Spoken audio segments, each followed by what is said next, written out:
Live from Chatterbox Sports Studios, it's Off the Bench with Tom Brenneman. Well, good morning, and a pleasant good Monday morning to each and every one of you. We welcome you to Off the Bench, presented by United Dairy Farmers. I'm Tom Brenneman. We come your way Monday through Friday, 10 to 12 Eastern Time.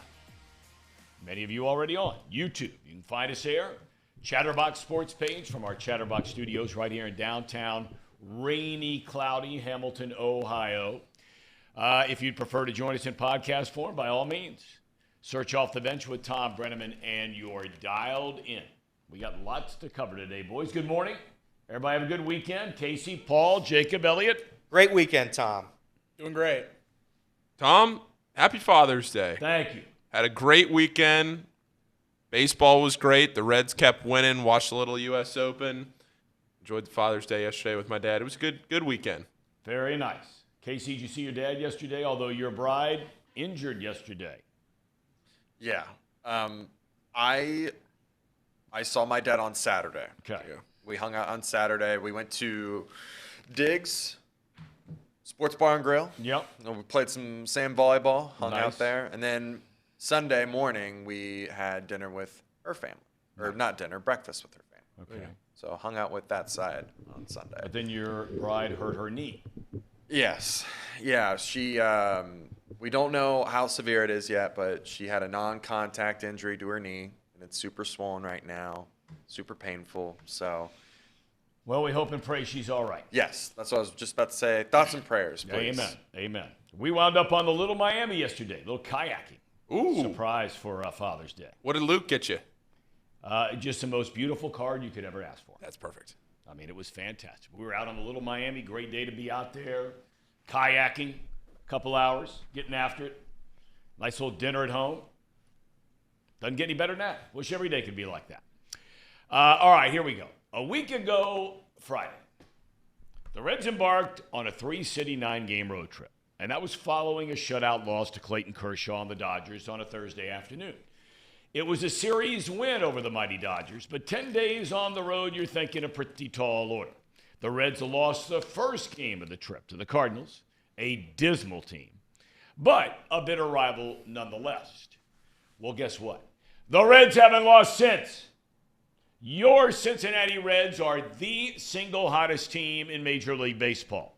They've won a league-best 8 consecutive games after finishing off a weekend sweep of the Astros. I got to tell you, I am not impressed with the Astros at all. What's there to be impressed about with the Astros? I mean, Their pitching stinks, right? They got a bunch of guys injured. Bregman had a good game yesterday. He's hitting .230. Altuve's missed a whole year. He's batting .220. And believe me, I'm not diminishing anything the Reds did. You got to go in there, and they're the defending world champions. But for anybody to look at that team and even say that's a playoff team, they stink. The Astros. That was the first time that they'd ever been swept this year. Again, I'm not saying that before this series, whatever they've done to accumulate their record.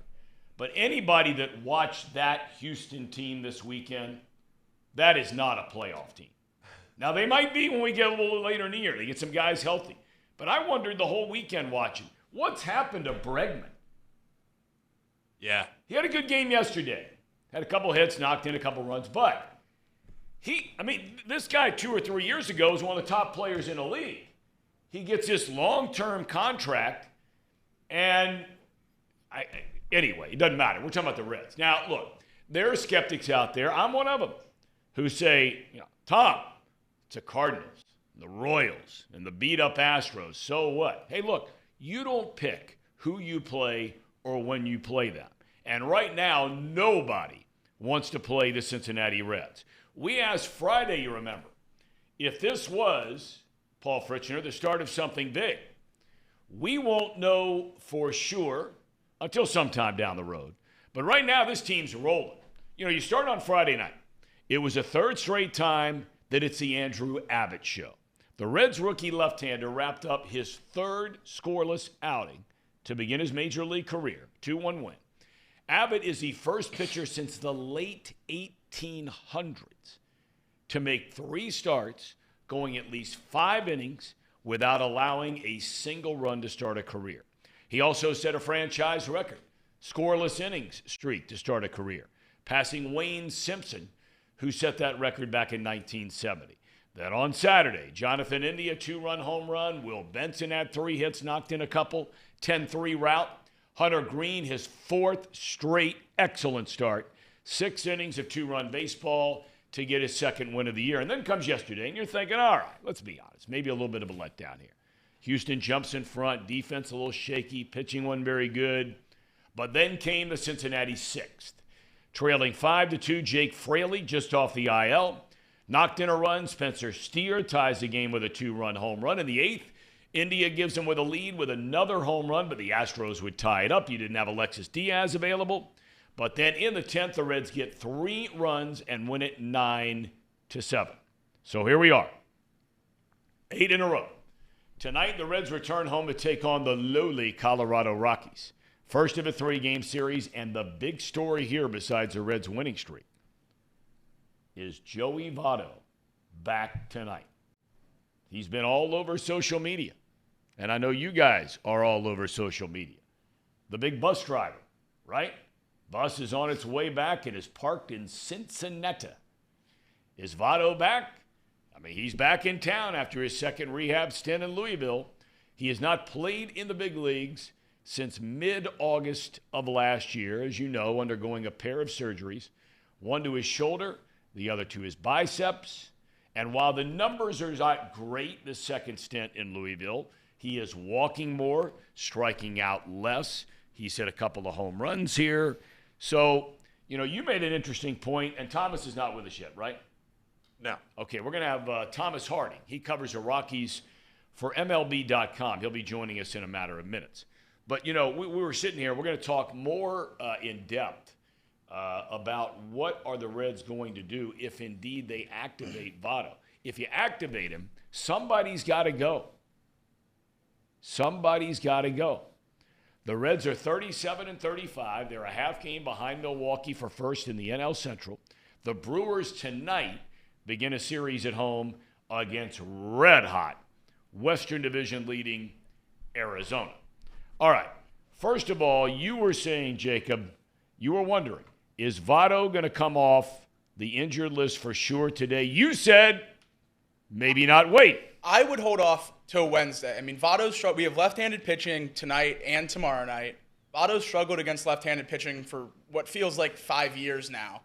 So I don't know why you'd rush him into the lineup right now coming off a rehab stint where, like you alluded to, he hasn't been phenomenal. He's improved drastically over his first rehab stint. I think he belongs with the Reds. I don't think rushing him into the lineup against 2 left-handed pitchers is a smart move. I think holding off for a right-handed matchup, let him just ease on into it. Don't put him in a tough matchup for himself. Yeah, if I'm the Reds, I do not bring up Joey Votto at this moment. I think, given how hot the team is, I am a superstitious guy, so kind of throwing him in on an 8-game win streak, I do feel kind of weird about. I think he could, and again, it's not any knock on Joey Votto. I just, as of right now, on an 8-game win streak, it would be hard for me to say, oh yeah, Joey's playing first tonight, with how well the Reds have played without Joey so far this season. What are your thoughts, fellas? Yeah, I'm gonna be a little surprised. I think if he's in the lineup card today, just because of how everything was going this past week, the winning streak, everything else. To echo those guys' points, I don't know if I really believe that he's gonna be on the active roster today. I kind of get the sense that maybe they're gonna try and figure out what to do with him this week, but then again, maybe it's 1 o'clock and we've seen a transaction thing, and then we got to decide who goes down. We will get to that shortly. I am not buying for a sliver of a second. I am not buying anybody out there who asks the question. And look, you're entitled to ask the question. I think it's a fair question. But anybody who thinks that Votto coming up here might disrupt what the Reds have going on, in my opinion, is nonsense. Votto is a team guy. He cares about his teammates. He likes working with young players. He understands the situation. I mean, come on. He's almost 40 years old. He's a grown man. He gets what's going on here. He's having a lot of fun with it on social media, right? He's having a lot of fun. So to think he's going to come up here, you got to remember, these guys who are on this team, granted, a lot of them have come from other teams in trades, right? Most of them, in fact, have come from trades. Not all, but some. They've grown up idolizing Joey Votto. Do you think for a second that they're going to look around the room and see Votto walking around in the clubhouse and think, oh, man, this guy, he's not going to do this. He is going to be fine. Casey, would you like to see him back tonight or wait a day or two? I've always been in the camp that I don't think it's worth losing a batting spot to bring Votto up. But if they're going to do it, I think it should be today. I don't know who I would pick. I mean, are we all in the camp that he should probably DH if he does come back? Well, I mean, I think that there's going to be, it's all going to depend on kind of some other variables in the mix. You know, who's on the mound for the opposing team. They definitely want to get Votto in the field a little bit. Joey's an okay defender. He's not a great defender, but he's not a bad defender. And Steer's been serviceable, but he hasn't been an amazing defensive first baseman. So I don't think we lose a whole lot by putting Votto at actual first base instead of DH. But I mean, Elliott said it best. Why would you mess with a lineup for 28 straight games? Although, you know, Jeff Lawson, who I've not seen in the chat before, but Jeff, welcome. If you've been here before, forgive me. He says, how is bringing Votto up losing a batting spot? I think the question is that Casey's talking about. I don't want to speak for you, Casey, but I mean, I think what you're looking at here is when you start examining, and we are going to examine in great detail, who's going to go? But when you start looking at the guys that are playing right now, I think the point here is that you've got a lot of guys, and the three primary guys who come up when you're talking about making the move, or not necessarily guys. Let's say you have Fairchild, you have Kevin Newman, you have one of the catchers, although keep in mind now, okay, Casale and Maile cannot be sent down. If you send them down, somebody else can pick them up. They've been in the big leagues longer than 5 years out of options. At least that's my understanding of this situation. Okay, so that would leave naturally then, you're not going to send Stevenson out. Senzel. Well, you get to Senzel, you get to Fairchild, you get to Newman. Because, you know, unfortunately, the smart move would be, and the logical move would be, is you send out a pitcher. You don't need a 13th pitcher. But on this team, you do need a 13th pitcher because they only have two starters that are giving you any innings right now. In Green, he went 6 over the weekend, and Abbott is pitching into the 6th and not the 7th in all 3 of his starts. But outside of that, you know, Lively will stay in there and chew up some innings on a game where maybe he gives up some runs. Weaver, he's not going more than 4 or 5. So, you know, until they figure out what they're going to do. So they can't. I mean, we've just seen this weekend. You know, they're using so much of that bullpen that there are guys that are just unavailable. You didn't have Diaz yesterday available, right? You're trying to close out games with guys that, I mean, they got the job done, but you'd rather have Diaz in there. So, you know, but the point I was making is that you've got some of these other guys that right now are swinging the bat. Look, a lot of you have badmouthed Kevin Newman on this show. Kevin Newman's having a damn good year for this team. I mean, seriously, I don't think the Reds are 2 games over 500 without Kevin Newman on this team. You agree? I agree. I think the last couple years we've had Kyle Farmer, and I think Kyle Farmer's played the same similar role. They're going to hit 270. They're going to get on base about 330. Kevin Newman has played that phenomenally. His defense has improved as we've gone on. Yep. I think Kevin Newman offers a lot to this team, especially versatility around the infield. He also destroys left-handed pitching. He does destroy left-handed pitching. Seems like he gets on base every time there's a lefty on the mound. And I think Jacob said it before the show. Kevin Newman does offer something at the deadline. I don't know what that something is, but if the Reds continue this hot streak, Kevin Newman could be a piece you move to a team that needs a utility guy. Kevin Newman offers more to me than Senzel or Fairchild, who are my 2 names that would get sent down. I got to tell you, and we don't know, we have Tom yet or no? No, we do not. Okay, look.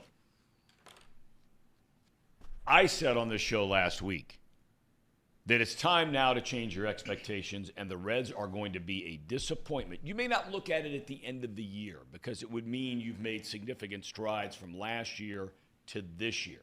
But now as we sit here, and I said it over a week ago, now as we sit here, this team should make the playoffs.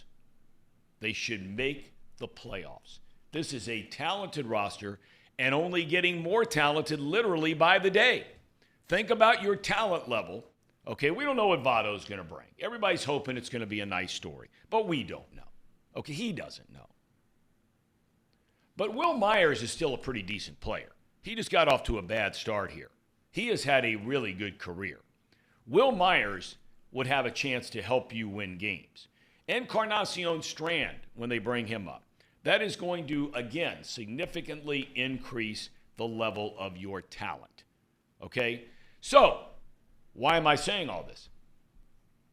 I'm not trading Kevin Newman because I don't think you're going to get enough value in return that makes an impact on your roster this year, unless it's packaged up, with an Encarnacion Strand, which I wouldn't want to do, or one of your lower, highly thought of minor leaguers. If Newman's got to be thrown in there to kind of justify the trade for whoever it is, okay, then you do it, of course.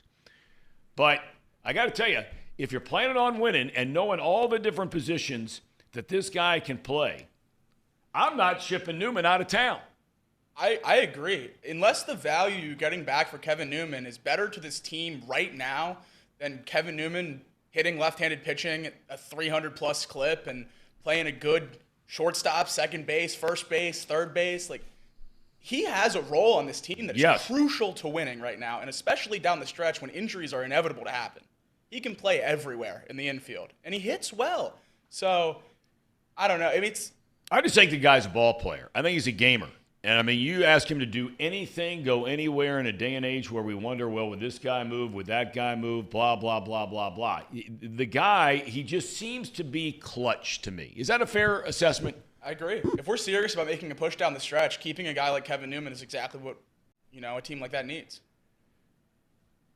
I would agree. And again, I don't want to trade Kevin Newman, but Kevin Newman has been playing better than some of the other guys on this roster, which gives him value to us, and it gives him value at the deadline. I'm not saying trade him, but I'm saying it does offer that value compared to Stuart Fairchild and Nick Senzel, who respectfully have not been very good. Elliot, you have a lot of respect for a lot of guys. I do. I just want to make it clear you're a stand-up individual. Yeah, I do. A lot of these guys, they don't play very well, but doesn't mean I can't respect them. I respect them a lot. Nick Senzel, I believe, 2 for his last 25. Respectfully. Respectfully. I don't want to say that. I have to say that. Stuart Fairchild hits 200 against righties. I don't want to say that. I have to say that. Kevin Newman's better than both of them defensively and offensively as well. Newman's not going to win any awards for being some great defender. No. I don't think anybody's arguing that. No. He's Kyle Farmer. He does his job, and he does it well. He does what you want him to do.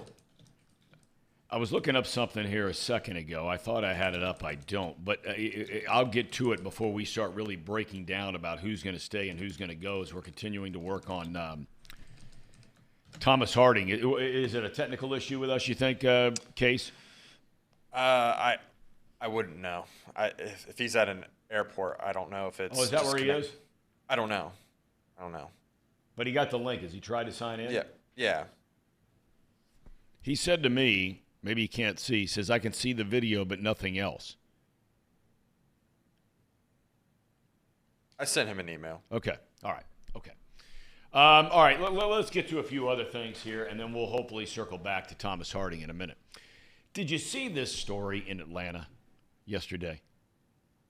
If you ever wonder about professional sports being a feel-good, warm, and cozy and fuzzy kind of a story and an endeavor, no. The Braves released Charlie Culberson on Father's Day. Okay. He wouldn't be the first, but here's the kicker. The Braves released him on a day when his father was scheduled to throw out the first pitch before the game in Atlanta. Think about that for a minute. Okay, now Culberson, since being activated off the injured list, has not played. All right? But they bring up another catcher, which is, I believe, their third catcher, on a day when they just could have waited. They could have waited until after the game to make the move. But they don't. Adios. Culberson's a Georgia native. Can you think of, now, I mean, I'm being really, I don't want to overplay this, but who in their right mind makes this move? Now, maybe there's something I don't know about it. But this isn't something that could have been done 3 hours later after the guy's dad. I mean, think of what that would mean to some Ohio kid. Let's put it right, local terms. Let's say some guys, Ronnie Oster's playing for the Reds. He grew up in Cincinnati. Kyle Schwarber. Well, he never played for the Reds. But I'm saying, let's just say here, Ronnie Oster. He comes to mind. There have been others, right? But his dad's scheduled to throw out the first pitch of a team he grew up rooting for, right? And you release Ronnie Oster the day his dad's supposed to throw out the first pitch on Father's Day. Am I missing something here? And then Michael Harris's dad was the one who ended up throwing the first pitch. So they got another dad to go in there and replace him. So not only did he get cut and his dad got removed off the first pitch mound, he then got replaced by one of the other dads on the team. A tough scene all around for the Culberson family on Father's Day. I mean, that really is tough news. College baseball. The UC Bearcats have a new skipper. Less than a month after the resignation of Scott Guggens, former Central Michigan head coach Jordan Bischel will take over the program. He has taken the Chippewas out of the Mid-American Conference to 3 NCAA tournaments in his 5 years as head coach. Speaking of college baseball, TCU knocks out Virginia yesterday in the College World Series. Florida is the only team in the College World Series to play 2 games and win them both. So that means the Gators are in the semifinals.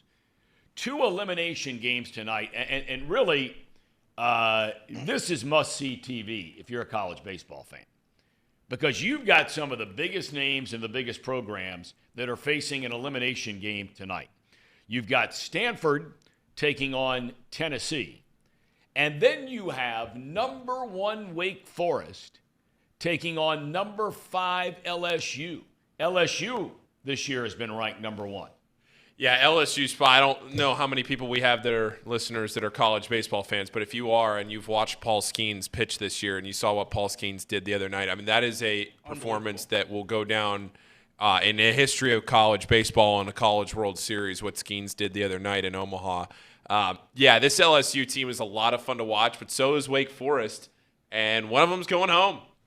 One of them is not going to play after tonight, so it should be a fun one out there. Well, TCU's the other team that should be 2-0, but they're not. They blew the game in the 9th inning against Oral Roberts, and Oral Roberts lost a tough one to Florida yesterday. So the Gators on they go. And look, you're getting down to elimination games now. When they get – I'm curious, Paul, or anybody knows the answer to this question. I was looking at sort of the schedule of that whole thing. Potentially, Game 5 winner against Game 9 winner, this against the whole 9 yards. Yeah. And then it said at the very end when you get to the finals, the 2 teams, do you start all over where nobody has a loss and it's a best out of 3? It's just a 2 out of 3. So you know how the regional – But if you've lost already, it doesn't count. No, so it's basically – how the regional format works? The regional weekend where there's 4 teams and it's a double elimination. Right. And then they go to super regionals where it's a 2 out of 3. That's how the College World Series works. There's 2 4-team brackets that plays a double elimination. The winners out of that play in the final, which is a 2 out of 3. Okay, so Florida could go undefeated to get to the final, but once they get there, they're going to play another team that has already 1 loss, but you wipe the slate It clean. doesn't matter. It's 2 out of 3. It's a 2 out of 3. Okay, all right. Yeah. Okay, so it we'll basically goes regional, super regional, and then in the College World Series, it basically goes regional, super regional. Okay, all right. Yeah. Thank you. In golf, Yes. Colorado native Wyndham Clark, who had never finished higher than 75th place in a major, held off some of the game's very best to win yesterday's United States Open. He beat Rory McIlroy by 1 stroke, Scott Scheffler by 3, Cameron Smith by 4, for his second win in a month on the PGA Tour. Is this guy the next big star in the sport? Now, for McIlroy, and there are a lot of Rory McIlroy fans out there, understandably so. Clark had bogey coming down the stretch. McIlroy had a chance, but couldn't do better than par over his last 5 holes. And McIlroy has now gone 9 years without winning a major tournament. Last time McIlroy won a major was at Royal Liverpool, which is where the Open Championship is this year in a few weeks out across the pond. But this, I'm going to say it, this U.S. Open sucked. It was awful. Why? The course was not good. Sorry, LA Country Club. Not that it wasn't in great condition. It was, I mean, that drive that Wyndham Clark had on 18, he missed it so far right, but he did it on purpose because he knew he could hit it into the opposite fairway and then just pitch it onto the green. Yep. And for an easy, I'm going to say easy par to win the U.S. Open, but relatively easy for a professional. You get a fairway shot from the incoming fairway. Yep. The fans, so LA Country Club, we know how exclusive it is.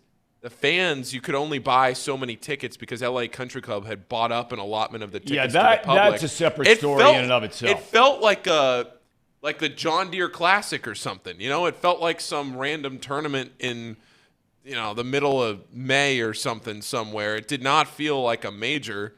And then at the very, very end, the best atmosphere that we got was when the crowd all stormed around the green for the most important putt of this guy's life. So it's been a dead atmosphere for 71 holes, and then the guy Wyndham Clark walks onto the 72nd green, has a 60-foot putt to win his first major, and he got the whole crowd storming the green, which is what should happen in a major. I mean, that's generally what the crowd looks like. I don't know.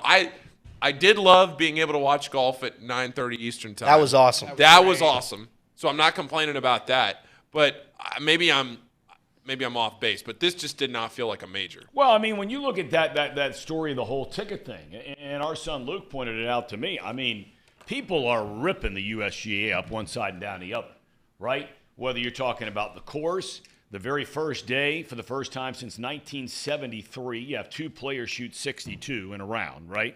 They almost had another player do it yesterday when Fleetwood missed on his final putt from about 7 feet. Or he would have shot a 62, wound up with a 63. Now, in fairness, you have those guys do that the first day. They basically played par golf the rest of the way. Yep. So, look, after the first round, I think the course, from the way they set it up in a U.S. Open, and they do the same for a PGA Championship, it played the way you thought it would. But this ticket thing, oh yeah. I mean, what I did now? Luke maybe I misheard something like 22,000 tickets, right? But 15 of the 22, something like that, went strictly to corporate. Yep. Where you had very few just regular fans that could walk up and buy a ticket. Am I right on that? Correct. Something like that. I don't know if it's 15, but I know a significant amount of the tickets were reserved for elite members of whatever. Corporate stuff. So yes, that's true. It felt like the Super Bowl, where the Super Bowl has become completely a corporate event. Right? You go to a Super Bowl, you have pockets of fans of the teams here and there, but the Super Bowl is a corporate event. Now you get here to the U.S. Open, which golf in and of itself, you can walk around. There's a lot more fans there than you can be at any other event because the grounds of the tournament are so big. But I mean, you would see different pockets of the course that you couldn't even get to as a fan because the greens and the pathways and the fairways were uncrossable, and you couldn't even get over there. So it just naturally led itself to a dead environment. And I thought somebody made a really funny point on Twitter. Somebody hit a shot into somebody's backyard or right up along the fence line, and somebody tweeted, what are the odds that this person that lives in this house even knows that the U.S. Open is going on in their backyard right now? No doubt. I mean, why we continuing, why do we keep giving big sporting events to Los Angeles? They don't care. They don't care. Nobody cares in Los Angeles about sports. Nope. Nobody cares. You saw the Rams Super Bowl, the Super Bowl parade. thing. They filled at a out high like school. a quarter of a high school stadium. They don't have fans there. They're all fake fans. And they have 2 teams. Not to get into the NFL track, but it's just paints the bigger picture. Well, I mean, I'm with you. I don't know why they kowtow all the time to these big cities, but you can never say that New York, for example, or Chicago. I mean, you got sports fans in those Correct. towns, okay? Correct. I mean, you got big-time sports fans in New York and Chicago, Texas. Come on, is he good? Phone call? Is that fine? That's fine.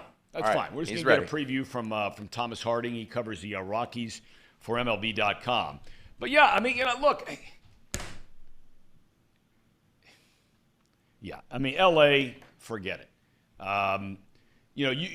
You could make the argument it's an event city, right, with all the big stars and all the big, all the kind of, yeah. But I mean, there was nothing in L. I can promise you, I have been in that neighborhood. I used to go hiking and running through that neighborhood where the L.A. Country Club is, because the Fox television studios are about 3 blocks down the road, right there in Century City. I don't even want to count how many nights of my life I've spent right there and run through that neighborhood. Nobody there cares about the U.S. Open. Nobody. They don't like the people driving through their neighborhood. That's where Hugh Hefner used to live. You think he'd give a damn about the U.S. Open? If you were Hugh Hefner, would you care about the U.S. Open? Seriously. Used to walk by that dude's house all the time. All right. We got Thomas here ready to go. All right, Thomas Harding, kind enough to join us, covers the Rockies for MLB.com. He is not making the trip to Cincinnati. I'm a little bit surprised, Thomas. Thanks for being with us because, you're old stomping ground around these parts of the country. That's right. I really enjoy Cincinnati. It's like Cincinnati. Excuse me. For some reason, I'm getting choked up. Maybe it's because I'm not in Cincinnati. But Cincinnati and Pittsburgh, those are 2 of my favorite places to go. I always enjoy going there. I grew up in West Virginia. It just feels like home. You know what I mean? I know what you mean. Now, let me ask you. Look, the Reds and the Rockies just faced each other a couple of weeks ago. Since then, Charlie Blackmon has gone down injured. He will not be playing this week. You can look at the Rockies' record, but, what's sort of the state of the team right now? I mean, they just got kicked around in Atlanta. A lot of people get kicked around in Atlanta. You were there. But what's sort of their mindset? Where are they coming into town this week? Well, first of all, because of various injuries, not just his, but C.J. Cron, and 3 guys in their rotation, Germán Marquez out for the year, Ryan Feltner and Antonio Senzatella, they have long-term absences. This team, they didn't say they were going with the youth movement, but that's exactly what's happening. The shortstop, who probably will not be in Cincinnati because his wife is having a baby, but Ezekiel Tovar, a very exciting 21-year-old. And they have a couple of outfielders, Brenton Doyle in center and Nolan Jones in right. But really, it looks like a team that's sped up its transition to kind of the next phase of the youth movement. So at times they're going to struggle, and right now the starting pitching has really struggled. No starter has a win in the last 25 games. That's a club record. Is anybody pitching well? I mean, it's one thing not to get a win. It's another thing to maybe hang your hat on somebody who's giving you 5 or 6 innings and allowing 2, 3, 4 runs. I mean, any hope that you've seen right now? Well, I'll tell you, Kyle Freeland has pitched very well this season. In fact, he has the 5th lowest run support in all of baseball. He did not pitch well in Atlanta the other day. And some of the bullpen guys actually are pitching well. If they can get a lead, they can win it. There was a period where they were winning with the starters giving them less than 5 innings a game. I mean, like I say, it's a team in transition. They're trying to bring along some of the younger pitchers like Connor Seabold. He's in the rotation. I think Noah Davis, who's kind of a prospect, he was actually originally with the Reds and traded here a few years back. He's going to get one of the starts in Cincinnati. So right now, Bud Black is kind of working with some of the younger pitchers. There are a couple of younger ones in the bullpen. So you look at a team that's trying to develop for a year that's beyond this one. Hey, Hey, Thomas, take us through a little bit the effect of the humidor. I know it's now been a number of years since they started using that to try and take away all the offense at mile-high altitude and so on and so forth. But the effect that has had on the Rockies as a franchise has been what, if any? Yeah, I think it's been a huge effect in that, especially the years they've been pretty good. Like they went to the playoffs. Whenever they've gone to the playoffs, they pitched well, and especially out of the bullpen. When I first got to Colorado in 2000, I believe they added the humidor in 2002. When I first got there, that was right after Darryl Kyle. I mean, he just totally cratered when he went there, and it seemed like it was an absolutely impossible place to pitch. I think that it normalized things a little bit, because what it did was it cut down on some of the slickness and hardness of the baseball. It was very hard to get a grip.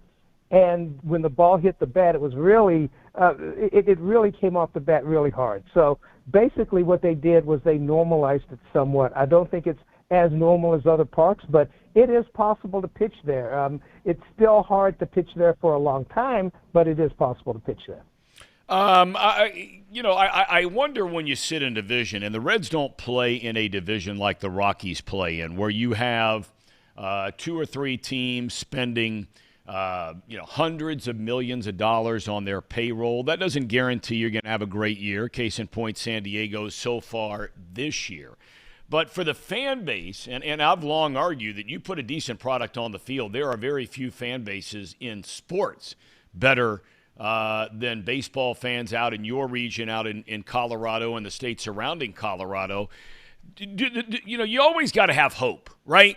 And here in Cincinnati right now, the team has hope because of young players.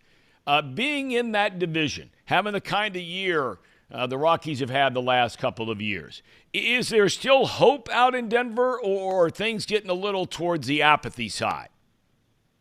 There is more apathy than in the past, but apathy in Denver is still pretty decent attendance, to be honest with you. I mean, people do come out because it's a wonderful ballpark.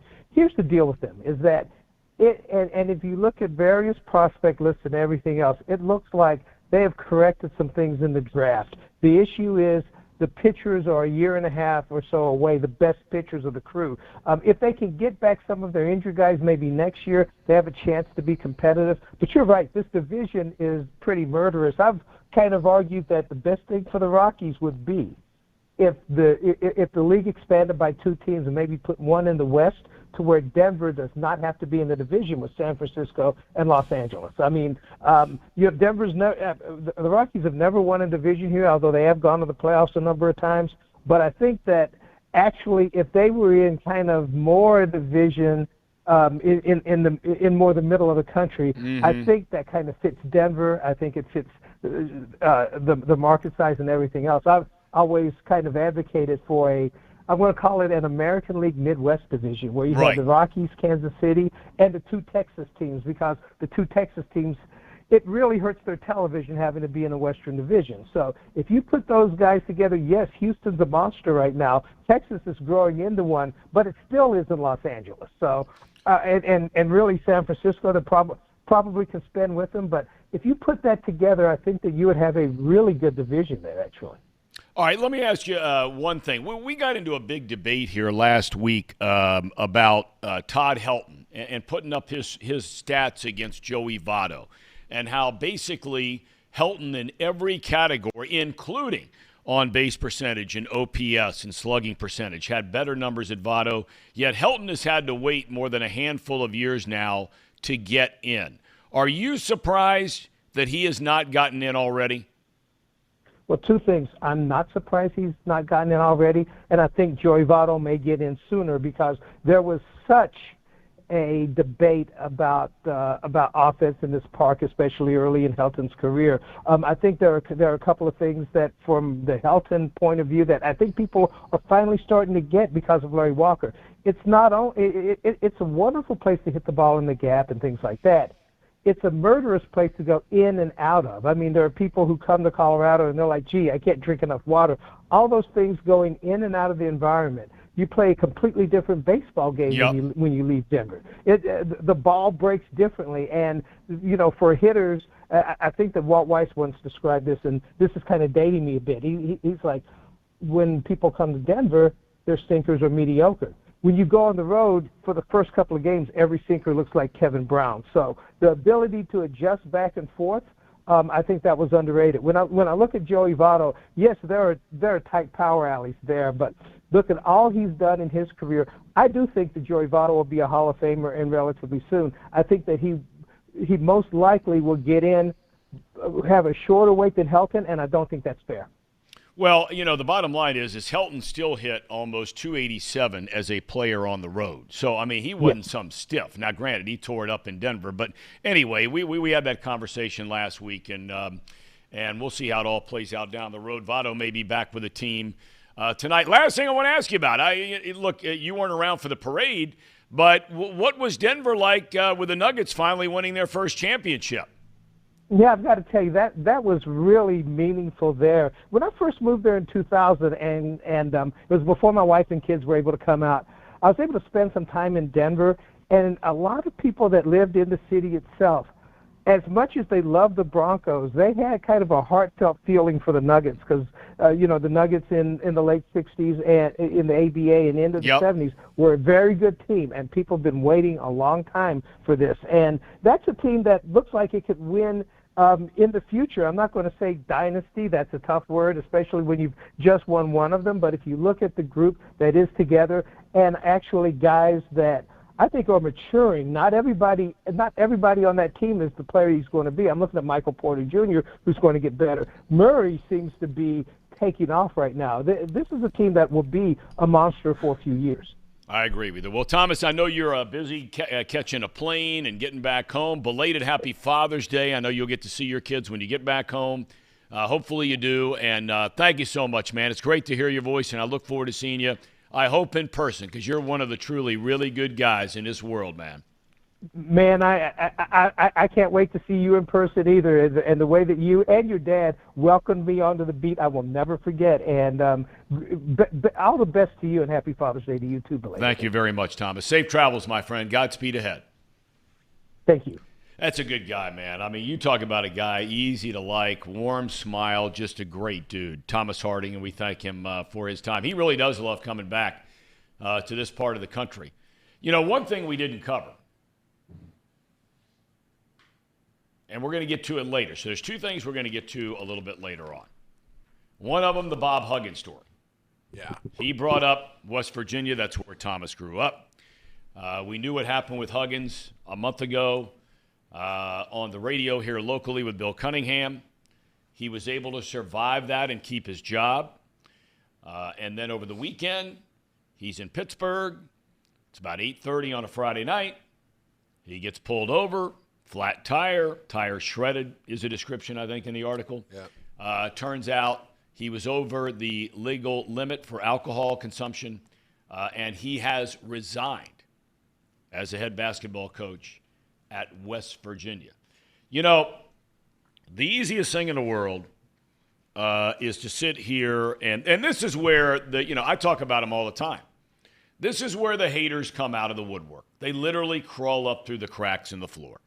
They just can't wait to see somebody else fail. They can't wait. They can't wait. Boy, I mean, they jump on social media and it's just kill this guy, kill that guy whenever they can. That's in politics. That's in music. That's in sports. That's in life, whatever it is. And I feel sorry for those people. I really do. I mean, look. Has Bob Huggins made mistakes? There is no doubt about that. Is he lucky he didn't kill somebody else behind the wheel of a car, right? Served over the legal limit? No doubt about it. Thank the Lord, and only by the grace of God did something like that not happen. He's had a DUI before. So nobody's excusing that. No one. Not me, no one else. Okay? And nor is anyone excusing in any form or fashion the things he said a month ago on the radio with Bill Cunningham. If you're Catholic, probably furious. If you're gay, furious. No doubt about it. No excuses, no nothing. But But for people to cheer that bad things happen to people, I think it's a shame. I'm not surprised. Paul, you're a big college basketball guy. I am not surprised at all that he had to look in the mirror and say, that's it. Yeah, between what happened a month ago on the radio and then this, I mean, this wasn't just any drunk driving incident. Not that any of them are excusable, but this wasn't like he blew a .09 a mile away from the bar. This was a situation where he thought he was in Columbus and he was actually in Pittsburgh. Yep. It sounded like he had been driving for hours at pretty much this legal limit. He blew a .21. Yep. And for people that might not know, the legal limit is .08. So he's almost 3 times the legal limit. I mean, .21, that is a incredible amount of alcohol, especially for somebody his size. You know, he's not a small guy. It's not like me. You know, I mean, he's a big guy doing that, driving where your tire is shredded. You can't identify where you are. I read the entire police report, which is available online. Matt Norlander had tweeted it out. It was all over the place. But, I mean, he couldn't follow directions on what he was supposed to be doing as far as the tests, the field tests go. He couldn't follow directions on what he was supposed to be doing. I think 3 different times he was told he was supposed to stand on one leg, and then he said he had surgery on one leg, but he couldn't remember which leg he had surgery on. He said he went to a Burger King. That Burger King is in Washington, PA, which is, if you know geography, I mean, Washington and Pittsburgh, they're close, but they're not down not the that street. close. They're Right. not that close. Right. Relative to the state of Pennsylvania, they're close, but they're not that close. And, I mean, you think of what was going on in Pittsburgh that night. It was a Taylor Swift concert. Yep. So it's one of the busiest nights of the year in Pittsburgh. I mean, I think you're right on it, Tom, where this is a really it's lucky that he didn't do more damage to either to himself or to anybody else on the road. No question. And I don't think there was any doubt when this came out that between this and the situation a month ago, it is a shame for a Hall of Famer like Bob Huggins and somebody who has been such a personality of the sport for decades and somebody that has meant so much to so many young men over the years. And we've heard people talk about how he's a father figure to all these young men that have come through his team. And you saw all the tweets of support and everything like that through the weekend. But this is just an incredibly dangerous thing that he did. And I don't think there was any way that he was going to be able to survive this and stay on as the head coach. Between this and the incident last month, I mean, and it's not even like this is the first time. I mean, you know, it happened back when he was at Cincinnati too. I mean, this is obviously a recurring thing and something that, I don't know. It's just a real shame to see all this come out. And I just a shame. For somebody that's such a legend of the sport like Bob Huggins is, just a shame. But I'm about .21 to be driving at that. And, no doubt. And to have all the empties in right next to you on the passenger seat. And when you have the wherewithal, even if you don't have the wherewithal, I mean, you can figure something out, right? The wherewithal where somebody else could have been driving for him. Yeah, I mean, you know, look, I mean, this is where in life, you know, no one's perfect. We talk about this all the time. And again, I am not sitting here defending, but I'm just trying to lay out that in a day and age where we want to just pick people apart to death, there has to be some scale here where you say, okay, before I say this guy is every bad name in the book, I have to say, well, as Paul pointed out, you could find hundreds, if not thousands, of people that are his biggest fan. And I don't mean the person who roots for West Virginia to beat Kansas in a basketball game. I'm talking about the players who played for him, who come from a single-family, single-parent home, who he has basically become their father. And I was around dozens of them for 11 years that I used to announce UC basketball. And every one of those guys would run through a wall for Huggins to this day. But that does not dismiss, on the other side, what he did, and especially when it comes to the drinking and driving. It's just unacceptable.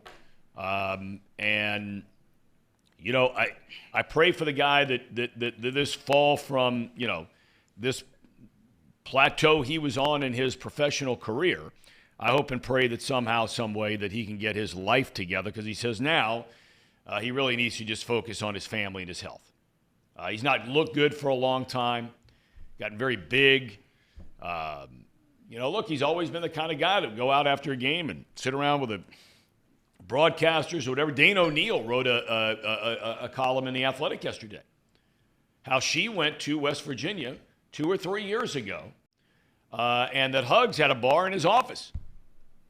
And she sat around and had a few cocktails, you know, while she's writing this story about Huggins.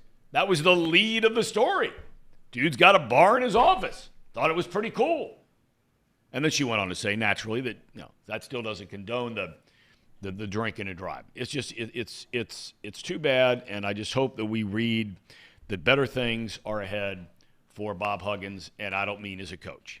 Because although I'm not going to say I highly doubt. I'm not going to say I highly doubt he'll never coach again, because there have been other guys that have done every bit as bad as he's done, and they're back coaching again. A lot. Yeah, they're different, but a lot. I'm not going to say that no school would give him a chance, because certainly you've seen things happen where guys have gotten second chances, been able to go out there and try and coach again. But in this climate, it's just so different now coaching in college sports. You saw, you've seen all of these legendary coaches. But just think about the coaching in college basketball, Tom, where we were 4 years ago, where you had Mike Krzyzewski, Roy Williams, Jim Boeheim, Jay Wright, Bob Huggins, all of these big coaches that are now out. I'm sure I'm forgetting some off the top of my head here. I'm really thinking of the biggest names here.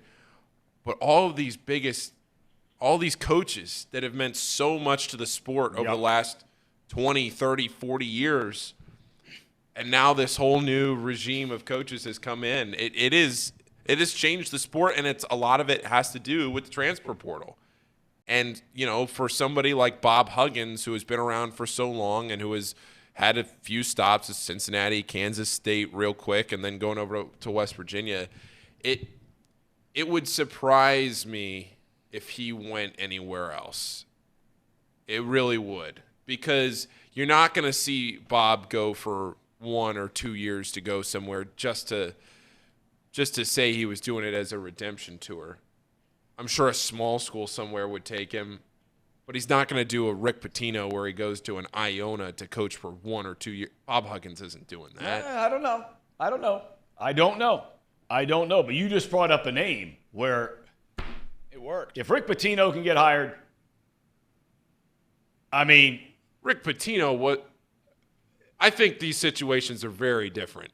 I said they were different. Yeah, They're very different. There's no question about it. Yeah. There's no doubt. But I'm saying they are still very serious situations.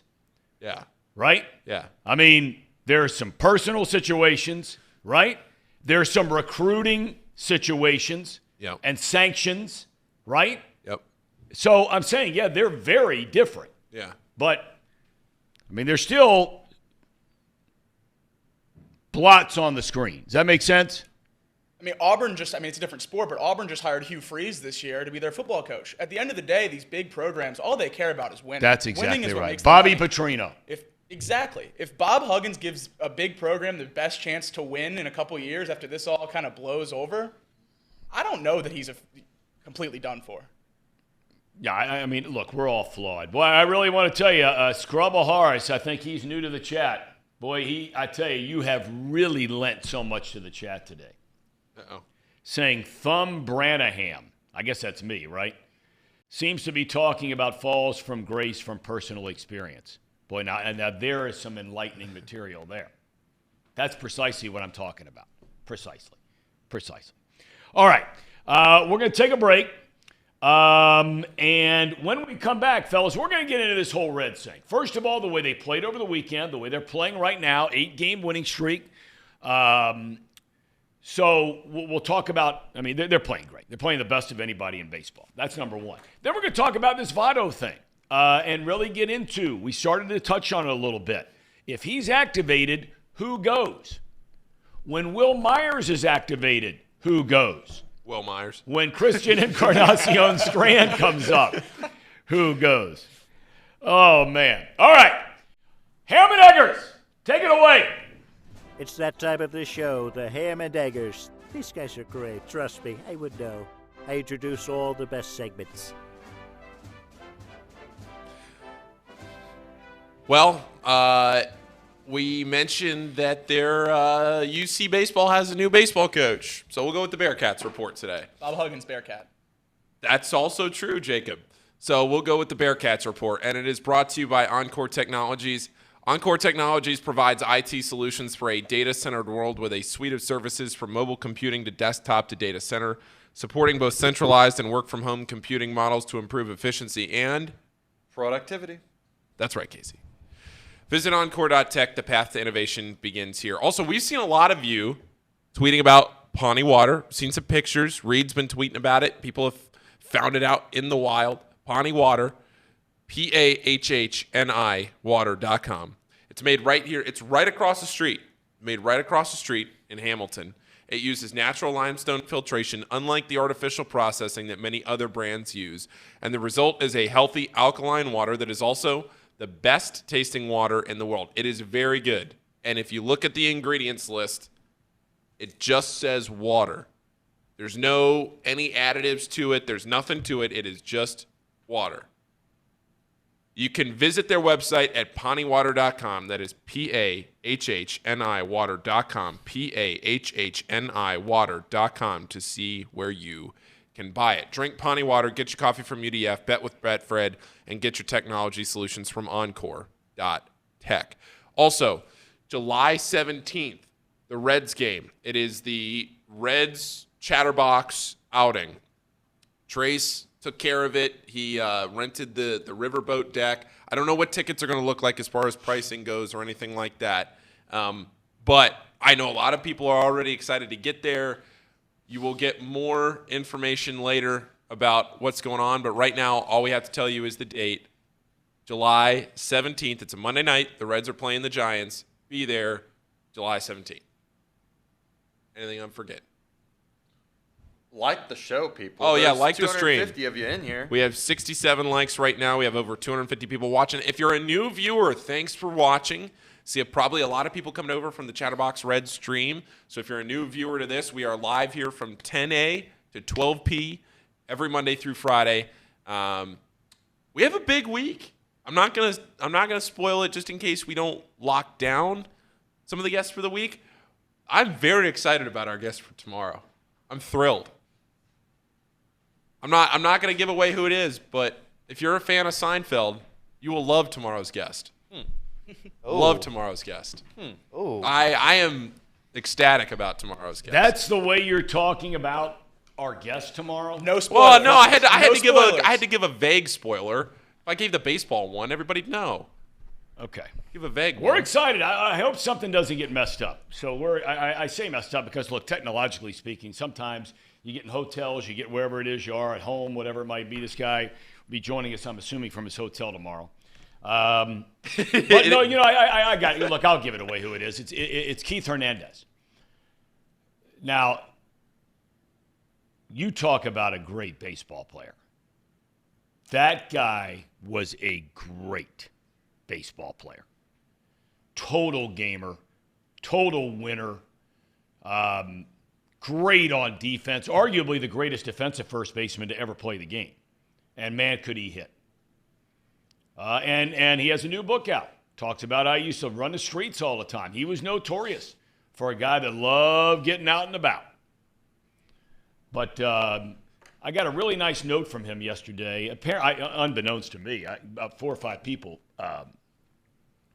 sent me a note about it. Keith Hernandez was one of them yesterday, sent me a text about this article written by Phil Mushnick in the New York Post yesterday about, what's the guy's name? You said you know his son. What's his name?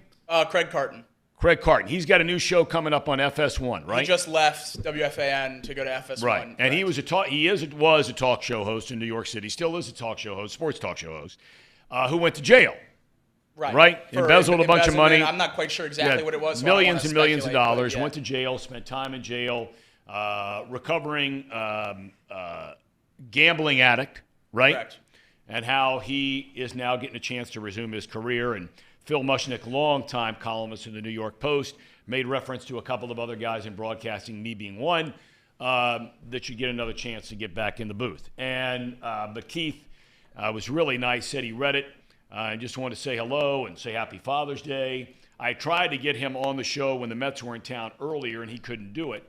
So he said he'd be open to doing it. So hopefully tomorrow we have the great Keith Hernandez. So he was on Seinfeld. Oh, my God. I've never seen an episode of Seinfeld. Oh, Tom. Yes, he was on Seinfeld. Great character on Seinfeld. Yeah. One of the most overrated sitcoms of all time. Most what? One of the most overrated sitcoms of all time. No, that's The Office. Whoa. The Office stinks. The Office is the most rewatchable What show are of you all The time. talking Office about? stinks. What are you dude. talking about? The Office stinks, and Get I outta watched here. it. So I never watched The You Office. probably love Friends, don't you, Paul? No, I hate Friends. No, That's I watched The Office. I will say it. I had never watched it. I watched it during COVID. I watched every episode. Seasons like 4 and 5 were great. 1 through 4 are great. Yeah. No, 1 stunk. The second episode of the show is one of my favorites in the whole show. Well, Diversity Day. Banger. it's I just never got into it. I just never got into the humor. What a horrible take, Paul. I just never got into the I mean, I say that with love and I say it with respect. That's minor one of the league most take. disgusting things I've ever heard. No, that's The slander coming out of your mouth. I've gotten killed for it for years. Like you it should. rolls off You the- should. MILBP. What's funny about The Office? The whole show. It's relatively the whole relatable. premise. It's relatable within this office right here. Correct. I did enjoy it. I think what happened was I watched season 1 so many times and couldn't get through it that then I watched the whole show and it was a little bit better. So I liked seasons 3 and 4, but yeah, and then like once Michael left, like that was awful. I will agree with Oh that. my gosh. You don't. Maybe that was what left a sour taste. There's in my 9 mouth. seasons. You are getting lit You're up. getting I lit don't. you up. should. I don't. You I don't should, care. Tom. I mean, like I know it's probably my. Your biggest supporter, Mouse Cop. No, it's my least. It's my least popular. Yeah, no, I know. Yeah, it's. Look, we've been 8 months on this show, and I've never. I've Parks never. and Rec is funny too, though. What is? I've never. couldn't I've hear never- you, Paul. What'd you say? I mean, Casey. Parks and Rec. What is that? Very funny show. It's like a Office. It's not a spinoff of The Office, but it's very similar to The Office. It was on based off NBC of around the same time. Same Yeah. kind of humor. Yeah, same sort of humor. It's based off of a park. Now, if we're really Right. going 2010s NBC sitcoms, Community is where it's at. Community's unbelievable. If you haven't seen Community, Where I do would you recommend guys find the time to watch all this? I mean, has streaming taking the place of vidiots? You know, who sit around and play video games all day long? Is that what streaming is? Vidiots? I've never heard that. That's What is awesome. that? You've I've gotta be never kidding. heard that. You've never heard the term vidiot? No, but I'm Oh, in. my God. That was around. I think the first person I ever heard called that was Greg Maddux. Back when he was with the Cubs. He was like 20-something years old, and he used to sit around and play video games all day long, right, in his room.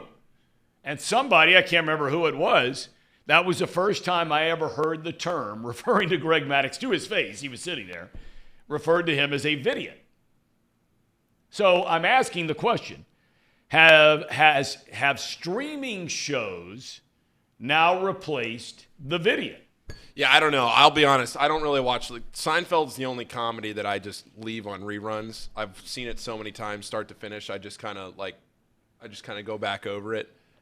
You watch reruns of Seinfeld. Well, it's intelligent humor. I like it. You're a Y'all- weirdo. Like, you know. That I didn't know. I thought you just watched it and you liked it, but you actually just sit there. No, and I watch leave, it. but I don't do that. Yeah, I mean, I go through a phase. You know what Netflix needs to do? They need, and maybe this would be, maybe I would watch it now. The Office isn't on Netflix anymore. You know what they need to do? They need to add a shuffle button to Netflix. Like, I don't want to just go Paul, I have breaking news. You're about 2 years late to the show. No, they don't have they don't have a shuffle button for episodes. Well, you can just shuffle. You can shuffle like your list, and it just plays a random episode from like any of your however many shows. Right on the homepage of your screen, it says play anything or show. I don't know what the No, exact yeah, term but is, that's it. Yeah, but that's a show. It doesn't shuffle the episodes of the show. Just within. It doesn't like I just want to go to Seinfeld and say shuffle, and then it picks like I don't want to Gotcha. pick like because then if I pick like season 5 episode 4 and it's stupid, then I feel like I wasted 20 minutes. Let's just pick an episode and let me run it in the background. Basically, let me watch TNT without commercials or TBS. Good fat chance of that. It's going to happen. That's what I mean. That's not happening. Because I can turn TBS on last night. You know, I'm sitting there. Yeah, that's not happening. I'm sitting there reading the U.S. Open recaps, and Seinfeld's on TBS.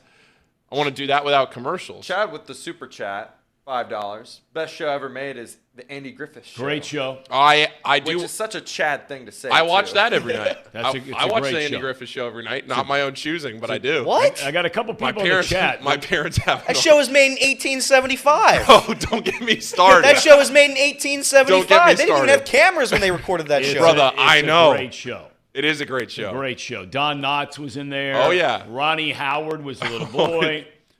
That's a great show. I got people in the chat wanting to challenge me to a video game. I'm not saying there's anything wrong with video games.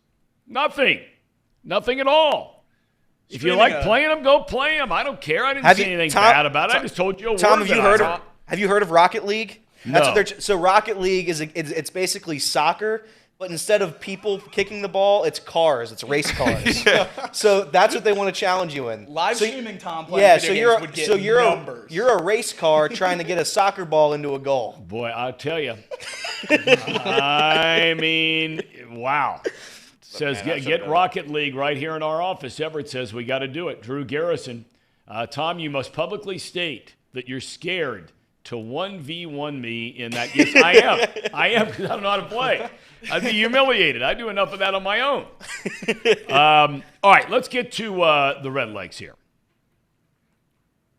You know, Paul, you look like you took a little issue with me saying about the Astros not being very good.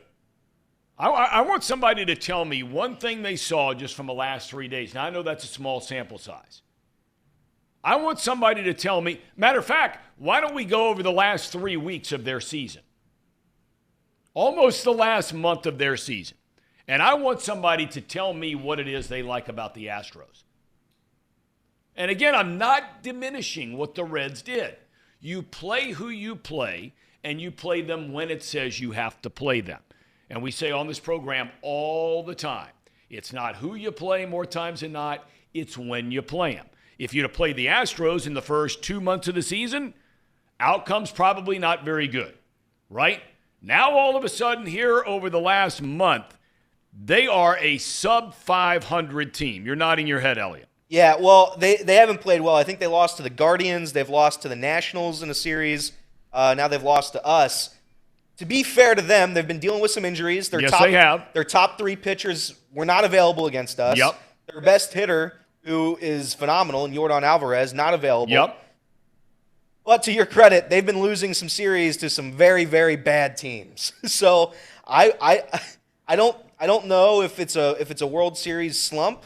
I don't know what's going on, but they certainly have not been the team that was advertised at the beginning of the year. Well, and I mean, look, David joins in the chat. I haven't seen him before. He says he got a bunch of buddies that live down there in Houston, and they believe the Astros are cooked. No, your daddy, right, as they call him. The entire rotation, as you mentioned, is injured. Bregman is all bent out of shape, apparently, about his contract. Tucker, the whole 9 yards. Altuve was hurt to start the year. And again, I did not say that they're not a good team. I didn't say that. That's not what I said. Please pay attention. It was pointed out by OJ's Bronco. They have the best ERA in the league. They don't for the last month. They got guys out and they got guys hurt. I just asked the question over the last month, what do you see? Did that team at all scare you on offense watching them? Was there a batter that came to the plate? Like when McClain comes to the plate, you're like, ooh. India comes to the plate right now, you're like, ooh. De La Cruz comes to the plate. Steer, you're going, oh, man. Was there a single guy in that Houston lineup that came to the plate where you said, man, I'm worrying about this? Does Abreu look like he's going to hurt you? Guy's hitting 220. What's he got, 4 home runs? I don't even know if he is. Does he have that many? He may not have. It might be 3. I don't know. I don't know if it's that many, but they haven't been good. The lineup hasn't been good. I don't know why. But you are correct. The team is They not. don't have a single player with double-digit home runs on their current So that's active what all roster. I'm saying is right now, okay, they are not a team that in any form or fashion looks like a contender. Will they be down the road? Time will tell. Yes, Casey. I wanted to also mention too that last week you kind of even, I wouldn't say you predicted this, but you said yourself, like, you expect them to win this. I do. You expect them to win this series. You expect them to win the Rocky series. The real question is the Orioles, right? I think that's who. Well, they got the Braves this weekend. Now, I mean, if everybody thinks the Reds are hot, the Braves are the hottest team in the month of June. They have the best record of any team in Major League Baseball. They've only had 3 losses, I think it is, its entire month. So, I mean, you're playing a big league team. But continue, Casey. Well, then you have the Orioles. Yeah, I was just saying, like, that this was not the part that we were most concerned with. It's once we get to the Braves and the Orioles, I think that's where we can really make a claim that, all right, this is a team that's ready to roll, or this is a team that still needs a year. We've won 8 games against major league ball clubs. At the end That's of the day, right. we're just winning. You can't pick if we went down there to Houston and the Astros were completely healthy and playing like a World Series team and we got swept. We wouldn't be sitting here saying, "Oh, the Astros are so good." Blah blah blah. We'd say, "Oh, we got beat." Yep. Well, we went down there and we beat them. So at the end of the day, we're 8-0 in the last 8. We've won the last 4 series. Let's just keep winning the teams we're playing. Who cares who they are? That's right. That's right. Personally, I don't care who's on our schedule. The Reds team, and I said this at the very beginning of the season, they needed to learn how to win. And despite who's on their schedule and whether or not that team is hurt or not, you got to play and you got to win. So kudos to this team. Give them their flowers. 8 straight. The Reds were 35-1 to win the NL Central the night that Ellie De La Cruz got called up. They are now 3.5-1. Yeah. That is crazy. Yep. They have dropped their odds by 10 times the number in 10 days. Okay, so are they following the lead of off the bench? I mean, look, what are the guys in Vegas paid to do? What are they paid to do? All the information. They know all the players. They know all the talent level. This is why now, and I said it a week and a half ago, this is why now you better be bummed if they don't win it. And I don't want to hear about what you thought they were. What with Dennis Green? What? They are who we thought they were. Let them get away with it. Okay? When you look at the Milwaukee Brewers and you look at the Cubs and you look at the Cardinals, I mean, the Pirates, they're going right where you knew they were going to go. You knew it. I mean, in a complete spiral downward. They're bringing up their number 1 prospect, who I think was the first pick in the draft last year, or 2 years ago, 2021, Davis. They're bringing him up tonight. But look, you got to separate what was to what is to what will be. Okay? What was is old news. It's old news. Just like I used to say to Casey all the time. Last year, I'm tired of hearing about the Super Bowl. I'm tired of hearing about it. It's over. It's done. What are you doing now? I don't want to hear about 100-plus losses last year. I don't want to hear about starting this year 7-15. Look at the lineup the Reds were putting on the field when they were 7-15.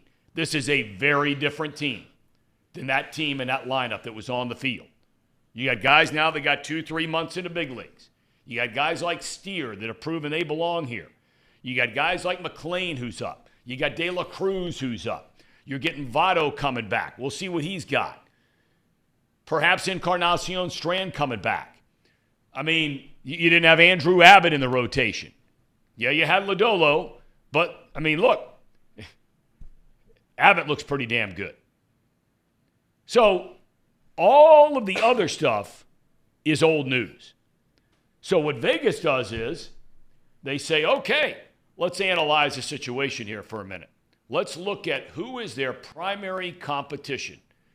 Now with 100 games left or whatever it is in the season, roughly, right? A little more than that. But right, a little over 100. 37 and 35. So 72 games in, right? Mm-hmm. Okay. So a little less than 100, forgive me. So I'm waiting for somebody to tell me who has a better roster than the Reds have in the National League Central Division. Who has a better roster? The current Brewers rotation is the only thing that's Yes. there because it's so much better than everything else. Yes. But lineup wise, Correct. I would argue position player wise, the Reds have the best position player, and it's getting better. Yeah, and it's only going to keep getting better. Yeah. So now all of a sudden you have a situation where you figure out the pitching staff and everything else, and you go from there. But you're right, you're spot on with the primary competition, Tom, playing the NL Central. And, you know, the Cubs are playing well lately. They've won, 7-9? Yep. Cubs are playing well. But not gaining any ground. Yeah, and they haven't gained. Well, they're gaining some ground on teams like Pittsburgh. Yeah. Yeah. But as far as for first place, so yeah, now all of a sudden you have a situation where, and you're not playing the Central for the next 3 weeks. You don't play the Central again until the last 3 games before the All-Star break. And, oh, by the way, you mix in there the Nationals for 4 games over the 4th of July, who aren't very good. So no, but the Reds aren't in a position. They're not the kind of team where you can start looking down your nose at other teams. No, I'm not. I know you didn't mean that. No. I'm just talking about how we're talking about the strength of the schedule. Right. You have the Rockies here in town this week who aren't very good. You have the Nationals in a couple of weeks who aren't very good. It's not like you're just we're talking about how this part of the schedule and into the end of July and probably the first week of August is a lot more challenging than maybe the last month was. But it's not like you're exclusively playing these teams that are at the top of the AL East or you do play the Orioles next week, but you're mixing that in there with the Nationals. You're mixing it in there with the Rockies this week. You're not just going out there and beating your head against a wall against the Yankees every 2 weeks. There's no doubt about it. And in some ways it's kind of weird. In some ways it's almost a shame that they changed the schedule for this year. Yeah. Because, if you're a Reds fan, how would you feel about getting a chance to play the Pirates? I know they haven't played well against the Pirates and the Brewers so far. 3-8, only 11 games, and a very different roster than the one they're running out there now and the one that is still to come. If everyone stays healthy. I think the Reds would welcome playing those teams in their division this year 18 times. Absolutely. I think, especially right now, I don't know why. The NL Central has been so bad. I don't fully understand why. The Cardinals, I still think, are scary offensively, but their pitching's so bad. The Brewers, they can't hit a baseball. The Cubs are just atrocious. Shout out to Reed. That team stinks. That team's horrible. And the Pirates, I think Tom said it a little earlier on, maybe a couple weeks ago. Are you scared of the Pirates ever? No, you're never scared of the Pirates. No. That's a sad organization. Very sad. And I say that with respect, kind of. But I don't think you mean any respect ever. there. No, you don't sometimes you do mean respect. Maybe you mean no respect to Pittsburgh. Yeah, Pittsburgh kind of stinks. No, that's a bad franchise. Are they on your stink list? At the very Pittsburgh, bottom? yeah, Pittsburgh is on my stink list. They're number 1. Agreed. No, but I'm not afraid of any NL Central opponent right now, other than maybe the Brewers, kind of the Cardinals. Now, we talk about the Reds potentially adding at the deadline to make a real run. Would it be that much of a stretch to say the Cardinals, Cubs, and Brewers are going to sell at the deadline? They have a lot of guys with expiring deals, and they're not uber competitive right now to where they want to be. If those 3 teams sell at the deadline, this division opens up even more. I just wonder who they got to sell. When it comes to take the Brewers. In a lot of ways, Christian Yelich reminds me, though he's having a much better year than Bregman. But what has happened to Christian Yelich? This guy, and again, this is why I don't buy hype. This is why. Yelich has had some outstanding years in the big leagues. Don't get me wrong. And he had one in particular where he won the MVP. But since then, he is a very pedestrian player. He's just recently gotten hot to get his His average up to 270. His on-base percentage is 37. His slugging's 430. He's not hitting the ball in the seats. Winker, hitting 200. On-base percentage of 300. Adames. This is the heart of the lineup. 202, 257, 200. On-base percentages all under 300, these guys. 228. They bring in Contreras. He's batting 240. You said it a minute ago. They can't hit at all. No. So you can have the best pitcher. I mean, they're playing guys that are batting $150 and 212 in their everyday lineup. Reds don't have anybody like that. We think Stevenson's having a bad year and he's hitting 250. I mean, again, I don't know what's so hard to figure out about this thing, because it ain't that hard. It's not a matter of buying a hype. The talent on the Reds team, if they can figure out a way, whether it's Ashcraft coming back, it's not going to be Lodolo. Just forget it. It's not going to be him until maybe September if you're in a pennant run. They can tell you all they want to tell you. He ain't back before the middle of August, minimum. Abbott, Green, Lively you can, I think, live with. They got to figure out what else is going on in the rotation. Or the bullpen, the old baseball axiom goes, they won't be able to wipe their tail come August 1st. They got to get guys that can pitch in the starting rotation and pitch well, because offensively, they have got more than enough to win this division. Yep. And in my opinion, better than the other teams. I mean, am I off base on this? No. I would say the only thing right now, and it can be fixed at the deadline a little bit, is the pitching. I think starting pitching has been abysmal, as Tom just said. I think the bullpen's pitched well. Bullpen is a top 10 bullpen in the MLB. However, there are still some guys in our bullpen that when they come out to the mound, I still don't like them. Ian Jabot, I don't know if you watched, Tom. Ian Jabot comes out there and he's been all right. And only when we have a 5-run Okay, but lead. here's what so Tom, here's what happens though. So I have these stats right up about Ian Jabot. All right, go ahead. Let's go. High leverage and medium leverage. That means he's coming in when it's not cutting time. When it's and that's defined, I think, by a 2 or 3 run spread, right? Correct. Okay, go ahead. Yep. So in medium leverage, teams are hitting 303 with a 410 OBP, slugging 546 against Jabot. Against high leverage, they're hitting 260 with a 340 OBP against Ian Jabot. That's not bad. Well, that's pretty bad. 260, 340 OBP. I don't know. I still don't trust it. I don't think it's great, but it's not 310. So if you average that out, though, they're still hitting, 285 with a 3. Let me see, quick math, 380 OBP against Jabot. Well, that's pretty high. When it matters. Yeah. I think, and if you go to the ninth inning, Ian Jabot, teams are hitting 316 with a 440 OBP against Jabot. So whenever it's time for Ian Jabot to come out in a big moment, Ian Jabot is going to just trot out there and give up home runs. That's what he does. And I'm concerned that a lot of those guys in the bullpen are kind of like that. They're getting these innings. Who else worries you down there? I know. So I think by and large, you tell me if I'm wrong. I think you feel good, obviously, about Diaz. Yep. You feel very good, or maybe just good, about Sims.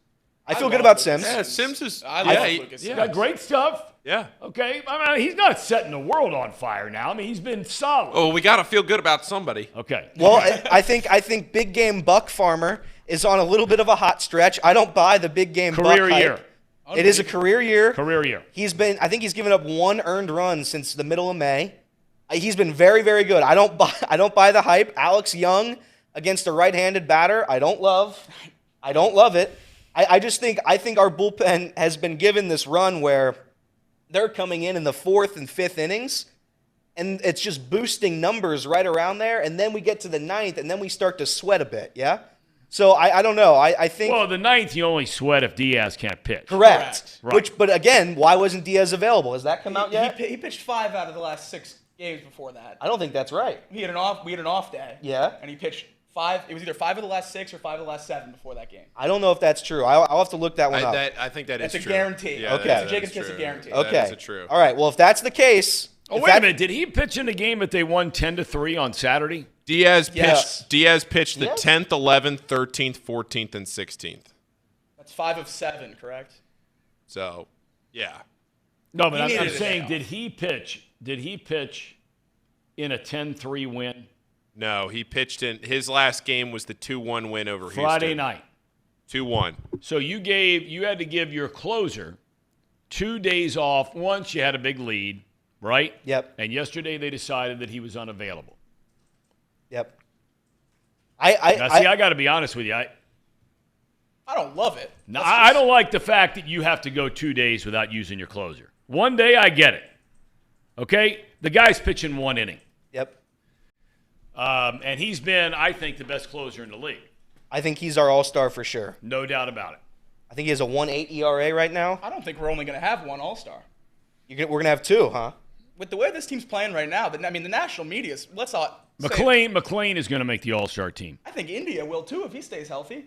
Look at He how might much, have a shot. Look how much the national media loves the Reds right now. Let's not act like the All-Star game's anything more than a popularity contest. Well, we know, though, that can change. Of course. We know of that course. can change. Okay. All right, we know that can change, and we'll see how it goes. Let's get to the who you sending out. If it's today, which it might be, and Jacob brought up a great point, you're facing left. To me, it would make no sense. Make no sense to start Votto today or tomorrow with a left-handed starter on the mound. There's no reason to ease him back into the lineup for the first time since he got hurt. He was already hurt, but shut it down in August of last year. The guy has 2 surgeries to repair a shoulder and to repair a biceps tendon. There is no reason whatsoever to run him out there. And look, these left-handers are not having good years. Yeah, Freeland, he talked about it tomorrow. I mean, okay, he's been all right. But the guy tonight's having a terrible year. But there's no reason to expose Votto, his first game back since August of last year, to a left-handed starter. Are we all in agreement on that? Or you'd run him out there? I would agree. certainly- I Yeah, agree. No, I would agree. I had tickets for tonight and was in no way expecting him. It just didn't seem like the phrasing and the way he was doing his videos and everything else. It didn't feel like, hey, Cincinnati, I'll see you tomorrow. Because it feels like if you're going to put that much effort into the production of a video and thanking the people in Louisville, like obviously his rehab stint is ending. But it feels like if you're going to put that much effort into doing this and making this announcement, you're going to end it with, I'll see you tomorrow, or can't wait to get back on the field tomorrow or something. Like there's a date. Him just leaving it vague to say that, hey, I'm good to play, but we'll see when I actually get in the lineup, to me tells me we'll see him sometime this week at home, but probably not going to be tonight. That's how I interpreted that yesterday, at least. In his career, against left-handed pitching, now this is career, his numbers are very good. Talking about Votto. Yeah. 280 career batter as opposed to 305 against the righties. 389 OBP as opposed to 422. Slugging percentage, significant drop. 462 compared to 538. But again, I always like to, when you're doing these splits, I always like to go back and look and see how we're doing the last couple of years against left-handed pitching. Yeah. Now, last year was a down year for Votto. We all know that, and he was hurt. Okay? He hit 214 against left-handers last year. But again, he's got some rope there. He was hurt. 2021 against left-handers. Where are we here? Let's go back to this real quick. See if we can find 21 when he had a nice year. He hit 215 against left-handers. Okay? And he had a good year that year. Let's check. We'll do one more of these seasons and not bore people to death. Let's go 2020. Right? When he hit 178 against the left-handers. So the last 3 years, his career numbers look great. 280 against left-handers. He has not hit over 215 against left-handers since, I could keep digging here, but I don't want to waste everybody's time. The last time he had any success whatsoever against left-handed pitching, what about 2019? He hit 243. Not to mention he's coming off a major surgery. That's right. I don't know why. Throw out the left-handed whatever. Why wouldn't you put him back in the best situation for him to succeed game one, coming off a massive surgery and a long rehab stint? You're virtually setting him up for failure. You just said he's been batting, 215 over the last basically 5 years? Yeah, and that's lefties? what David Brown points out. He said career numbers mean very little when Correct. it's a 15-year career. Go back over the last 5 years and take a look. That's what we basically just did, right? Yep. I just think there's a better time to have Votto come up and warm his game back up to professional standards than on an 8-game winning streak against a woeful Colorado Rockies team.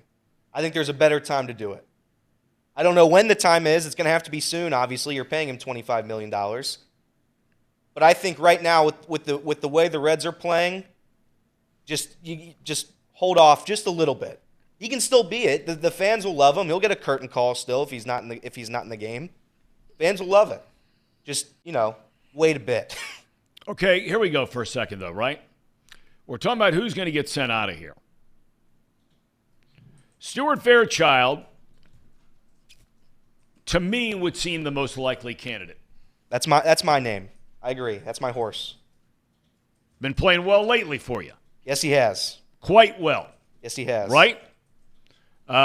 We talked about Senzel. I don't think that's going to happen with Senzel. He just got back off the injured list. He's not swinging the bat well, but he just came back.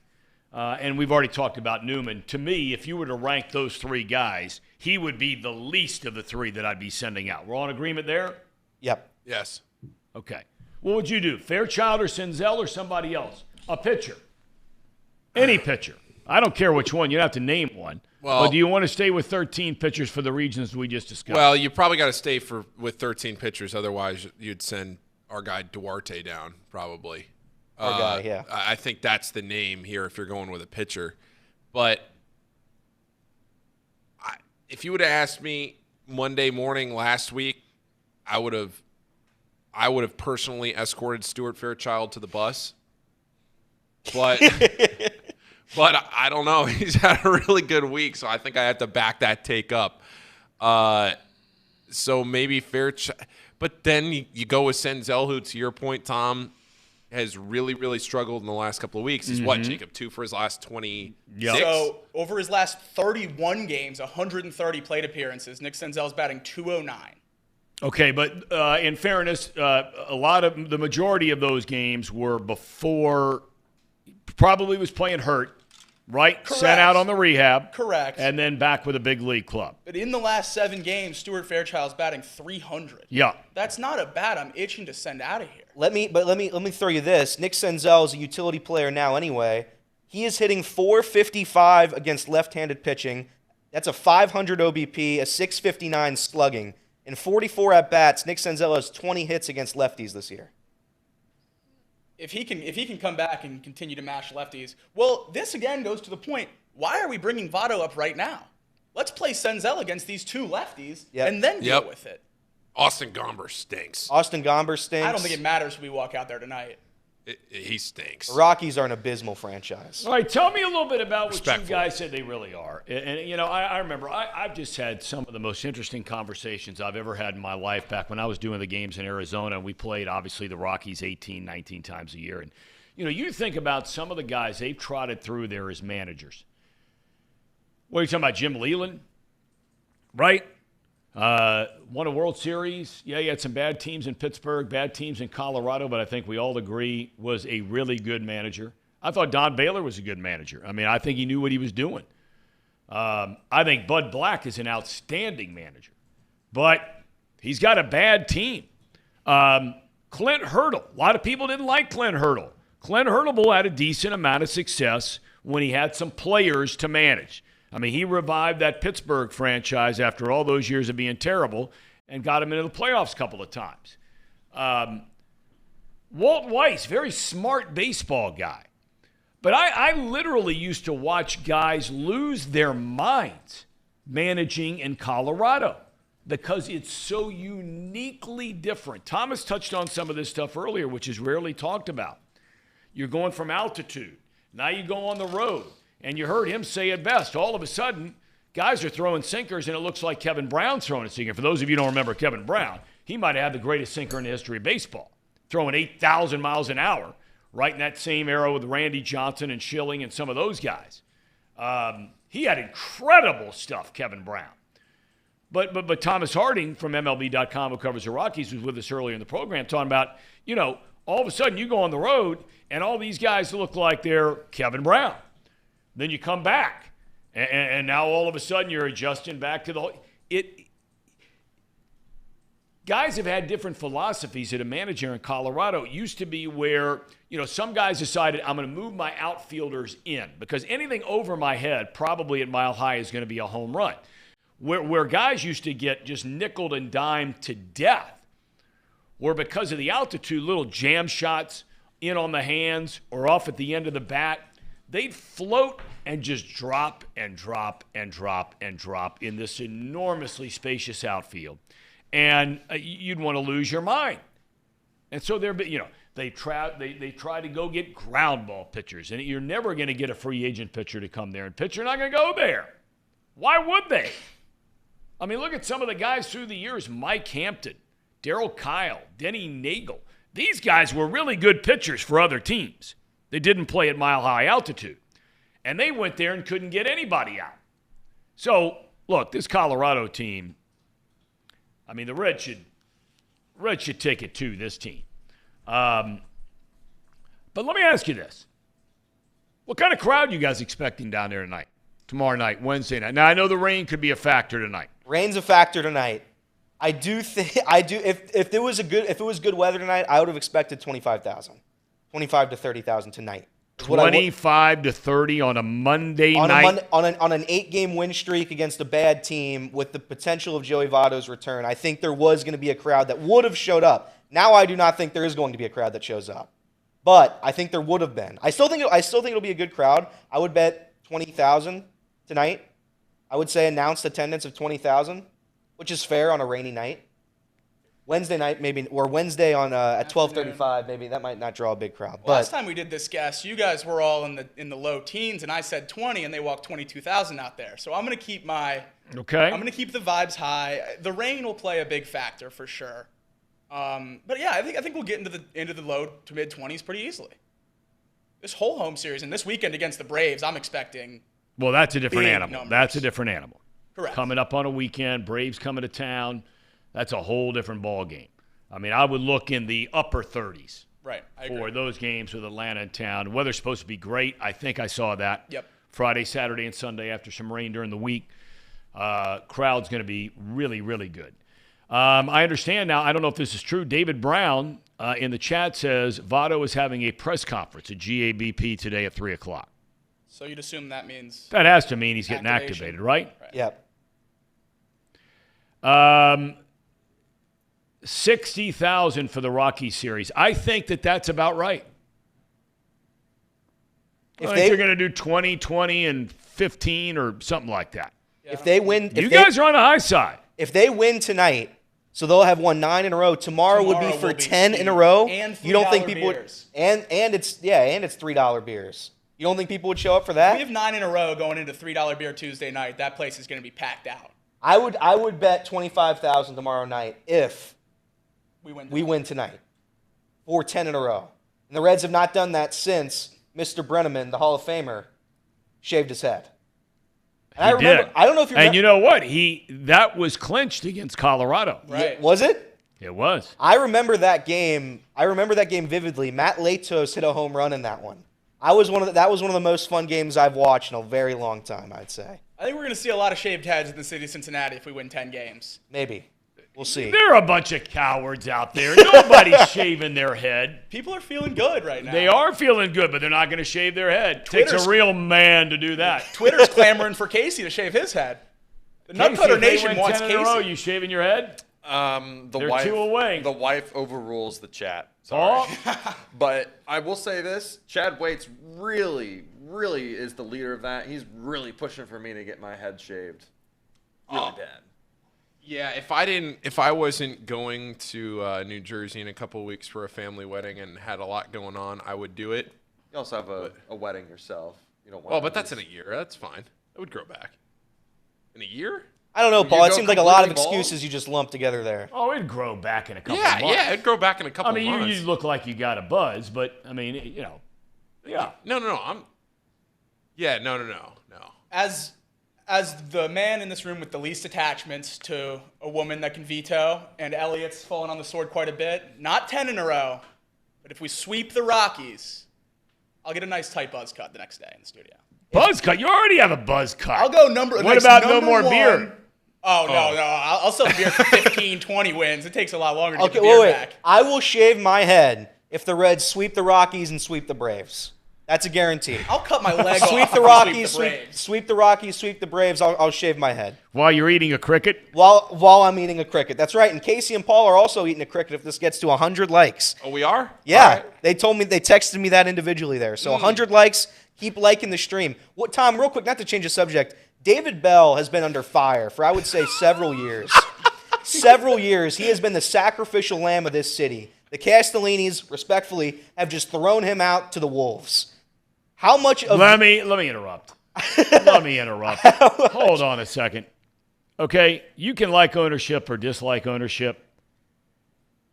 The Reds spent money 2-3 years ago when David Bell took over this team. They traded for Trevor Bauer. They went out and got Moustakas. They went out and got – I mean, come on.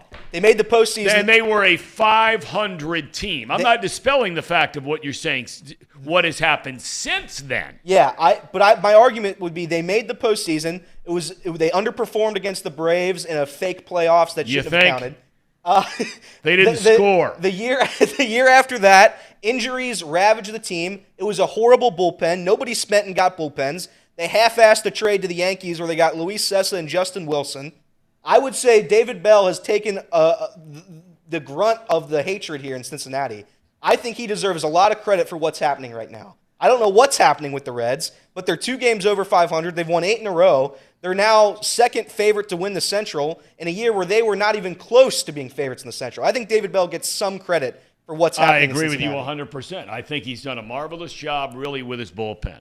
And that is a hard thing to do, especially navigating through the lack of quality innings or innings, period, from his starting pitchers outside of Abbott and Green. And an occasional spot here or there. But, yeah, I mean, really at the end of the day, with no more having to bat for the pitcher and all these kinds of things, a manager's job more times than not will be evaluated. You got to have players. Let's start with that, okay? But it's going to be evaluated with, A, what's the culture in the clubhouse? And I think it's very good right now. I think that is a byproduct to some extent.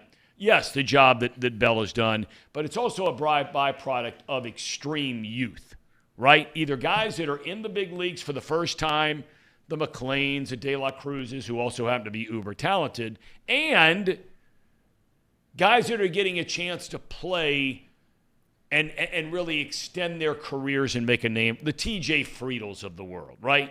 The Jake Friedel. I know they've been somewhere else, but you know what I'm getting at here, right? They're getting a chance They're getting a chance to establish themselves. And with youth and opportunity in youth comes the climate in the clubhouse where everybody's kind of this America's team thing. I don't know who came up with that, but it's a thing. Yeah. Right? It's a thing. And they feel good about it. And that's all that matters if they feel good. And then how you manage the bullpen. And Bell has done an excellent. Is every move great? No. But I guarantee you, if we're sitting in Houston, they're picking apart Dusty because they used to do it in this town, right? If you're sitting in New York, they're doing it to Aaron Boone and Buck Showalter, right? Every town that goes on. He's done a nice job. Now, I have a question about David Bell. It's the last year of his contract, and you see people in the chat every day, joking around with the extend David Bell. What does this team have to do for David Bell to legitimately get an extension? If we win the Central and win 80 games, 85 games? Well, I think if they win the division and get in the playoffs, he will get an extension. I would not be handing out extensions between the end of the season. Not a freaking chance. To nobody. I wouldn't have given Green a long-term deal. I wouldn't give anybody a long-term deal until you do something. That Hunter Green deal has a chance to be one of the most team-friendly contracts. It could be, but you could have gotten it. it at the end of the year when his record's going to be 8-11. Not if he keeps pitching like this. Well, okay, I'll grant you that. But I'm just saying, why would you extend? Why right today as we sit here, you're on an 8-game winning streak to get 2 games over 500. You're coming off a year where you lost 100 and something games, okay? You've got a nice little something going here, but we know that can change. You don't want it to change. You don't hope it'll change, but it can change. Why would you give David Bell a contract extension? I'm not saying extend him right now. I'm just saying, what does it look like to where extend Bell is no longer a joke? Jacob said if they win the division. Right. And I said I agree with that. Okay. And then, so you would extend him if we win the division? Well, his contract expires at the end of the year. Correct. So you just be giving him a new contract. Right. Correct. Of course I would. Okay. Without a doubt. Without a doubt. Would you be giving him an extension right now? Well, I would, and this goes back. You would? No. Not Sorry. Not right now. Okay. Not right now. But this goes back to the point that I have made for so long about this team and guys that win together and come up together. Yep. That to me, it is important to have the manager that you're going to have for the long haul. You know, the manager that you want to see be the manager when you are contending for the World Series. You don't want to just flip that at the end of the season if they go and win the division and then say, well, his contract's done and let's go find somebody that can actually do the job now. Hold on, pump the brakes. You just won the division, and you won the division with a core of guys that you're going to hope carries you to the postseason and potentially a World Series a few years down the line. This is not like a team of rent-a players that's going to go out there and win the division on a bunch of 1- and 2-year contracts, and your minor league guys are a year behind, and David Bell's, well, hey, let's just go our separate ways. You're building the core of a foundation of the team right now. So by doing that, you want to have the manager that is going to carry you through this now rebuild and playoff potential. And if that happens to be David Bell because of what he does this year, then so be it. Sign him. I like to say that we're always the Baltimore Orioles a year or two behind. We're following the same kind of thing. We have the deep farm. We're calling guys up. They were about a year ahead of schedule in 2019 where they didn't expect to be, and we're about a year ahead of schedule now. Brandon Hyde took over for the Orioles in 2019, and everyone that's ever talked about the Orioles thought he was just a bridge to spend a year with these guys, right? Build some camaraderie in the locker room, and then they would move on and get a different manager when they're actually competitive. Well, they ended up winning, and they extended Brandon Hyde, and Brandon Hyde looks like a damn good manager right now. Why can't David Bell? We haven't seen David Bell with a competitive roster. If this roster gets competitive and he proves to be a manager that can really start winning games down the stretch and making decisions that matter and get this team into the playoffs, I think we should extend it. I don't agree with you about having competitive. When I look at the last time the Reds made the postseason, COVID albeit, they had a starting rotation of Trevor Bauer, Luis Castillo, Sonny Gray. The front three guys they were a 500 team. I agree. They were 500. That's true. Okay? I mean, so, look, I'm not bad-mouthing a guy. I'm not saying that at all. I'm just saying to say that he has gone through what happened in Baltimore is not a fair comparison. I don't think as far – you're right as far as being a year ahead. I think you're spot on there. And what the Reds are a year ahead right now, no doubt. But, he wasn't taking the Orioles to the playoffs. That's true. I mean, that starting rotation they had, man – those three guys in the front of the rotation, that should be win at least one playoff series. I don't care who you play. Gray, Bauer, Castillo. Those were three of the top pitchers in the league that year. Shortened albeit. All right. But listen, we're going to shift gears away from the – our numbers today are through the roof. Through the roof. It's like a Bengals postgame show. Hey, look, we have talked for so long. Tom, you have been the leader of this. About whether Cincinnati is a baseball town or not. Yep.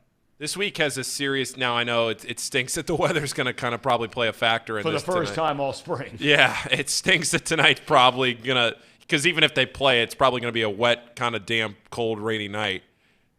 But tomorrow, Wednesday, Thursday, Friday – I think they're off Thursday. They are. But when Tuesday, Wednesday, Friday, Saturday, Sunday look decent. Got a chance to have a really, really nice turnout this week. Well, someone said in the chat that there's another concert Friday night. Yes. Quinn 92. Is that a well-known band? He's a solo artist, but yes. In his circle, he's very well known. And what is his? Pop Pop alternative. It's more Yeah. alternative music. Well, I normally like alternative, so I might like this dude. All right, what's his name? Quinn 92. XCII. It's the Roman numerals for 92. But his name is It gets Quinn. a little confusing. Quinn. Okay, I'll check him out. I'll get brought up to speed on the big fella. See a big fella, little fella, medium-sized fella. what? Medium-sized. Average build. Medium-sized fellow. Medium-sized fella. Okay, put up a picture of him, Casey. Let me see the dude, please. Because I got to get to you in a second because I want to spend the last 10 minutes here. Because apparently you have a big argument to pitch today in box lunch. Wednesday. We're going to do it Wednesday now. Audible to Wednesday. Could you imagine if Zach Brown was coming this Friday on a 12-game win streak? That would have been incredible. 49,000 would have showed up. 49. 49. Okay. There will be more people outside of Paul Brown Stadium, Paycor Stadium, listening to Taylor Swift Yeah, it's true. than there will be at the ballpark tonight. That's true. I would say that's true. There might be more people outside that stadium listening to Taylor Swift than any other one place in Cincinnati. There's no doubt. I mean, I've got a sister-in-law coming in from San Diego with 2 daughters, and they're going to go down and sit outside the stadium. That's awesome. Paul's been talking about it for a month. He can't wait. Paul will be there in person. I will be there. Yeah, He will be there. June 30th. There's a Reds game the same night, and then the next night, the July 1st night, there is a Taylor Swift, Reds, and FC Cincinnati. Everybody's playing that night, so it'll be a packed couple days. Here's Quinn 92. That's him? That's Yes. him. What were you expecting? What's he Tom? holding up there? I mean, what is that? Trophy. That's a the participation trophy. Seriously, I thought you said the guy was a musician. It's just the album cover, or it's his Spotify. That's just the album. That's the album cover. It's the album cover. Do we can't run any of his music. We get in trouble, right? Correct. Probably. Okay, yeah. all right. All right. I'll have to listen to it when I get back home. Okay. That's weird for a cover of an album. It looks like he's an athlete. Yeah, I think I forget I forget what the album was called, but it had something to do with him winning whatever that was. Let's see. It's a shtick. That's a good shtick. It is a good shtick. He looks good. Looks fit, lean, and he'll be at the ballpark, and he'll be in Cincinnati, Ohio, starting on. He's just doing a post-game Friday. The album is titled The People's Champ. Is it his first album? It is not. No, he's been had a couple. He's been at this game for a while. Yep. So he's a well-known dude. I would say so. How many? Well, this is one of those where Over you have to 4 say, million I would monthly say, listeners. what's that? Over 4 million monthly listeners on Spotify. That's pretty good. 4.5 million monthly listeners. Pretty good. He's got a couple of really big songs. really big popular hits, yeah. But I was listening to him last night because I was trying to decide if I wanted to buy a ticket Friday. I was listening to him last night. I was like, He's a strong cult following. Let's just say that. yeah. Drew Garrison says, Taylor Swift could play a concert in my backyard and I want to go. Drew, I got to tell you, I've been to one. It's unbelievable. They're on there. She really is. You don't even have to be a fan. No. I mean, she's an unbelievable entertainer. She really is. The Ohio River is going to be crazy with people in boats. Okay. Oh, I'm glad we're bringing this up. I got a question for you and for the chat. I was talking about this the other day. Wait a minute. I just want to make sure. It says Drew. Drew said, Tom misquoted me. I want to see what I missed here. You said here, Drew, Taylor Swift could play a concert in my backyard and I wouldn't go. You guys see that same Yeah. thing in the Yeah, chat? I'm seeing it. All right, Drew, help me here. Well, You said I misquoted you. That's what you wrote. Go ahead. here's my question. Then Taylor Swift has to spend a night in Cincinnati because she's playing June 30th and then she's playing her second show July 1st. Yeah. Where do we think she stays in that off night? Does she get a house in Indian Hill? Because like a lot of the tennis people, they Federer, all them, they all rent a house, but they're here for like a week and a half. Covington. Yeah, Covington, Indian Hill, wherever. Oh, you talking about Taylor Swift? I think she'll stay in one of those. Well, so what I'm asking is, do you think she gets like an Airbnb? Do you think she gets the whole top floor? It's a good of, question. Like the Westin, or good like question. one of those? It'll be a big time operation, I whatever it is. think it's kind of. Yeah. I was sitting there. I was like, I wonder what her team puts her up in. It's a good question. It's a really good question. What they do. I mean, generally the hotels are going to be able to provide a lot more security. Yes, if it gets out, then you've got thousands of people. But it's the same thing for an Airbnb. I mean, if they find out what the location is, now all of a sudden you don't have the built-in security of a hotel. You can go out and spend money on security, and there are companies that do that. I don't know. What do you think, Casey? Hotel or house? Ooh, that's a good question. I'm going with house. Okay, Paul. I'm also. I'm gonna say hotel because I think she gets the whole floor of a hotel. I think that's what she's gonna do. All right. It'll be a house. Hotels will be filled with her fans. Yeah, that would just be a lot of. There would be no point. Okay. She might as well sleep in the bus. But if they can get her in and I don't know through the back door, the press would be all over. It wouldn't matter. I know, but you know what happens here. Well, Jake, you answer first. What do you think? Hotel. I think if Taylor Swift is staying at a house, that address gets out in under 30 minutes and it's flooded. You don't think that house would have a gate? I don't. You can have that, a gate, but there's you only can't one get way up in a and one hotel. way out. You know, and the thing about I've stayed in a lot of hotels where presidents have been there, right? Things like that, where you're talking about a whole different animal now. I mean, you got Secret Service, you got all kinds of stuff going on, right? I mean, all these hotels have the freight elevators, they have the back elevators. They can set this thing up where even if word got out where she's staying, they will figure something out to make it happen. If you do it in a house, and there's only one driveway in and out, and you've got to walk out the front door to get in a car because there's only a driveway right there, little U-turn, even if it's some mansion up Indian Hill, right? Yep. You still got to come out one driveway that goes to Gibbon Road, whatever it is.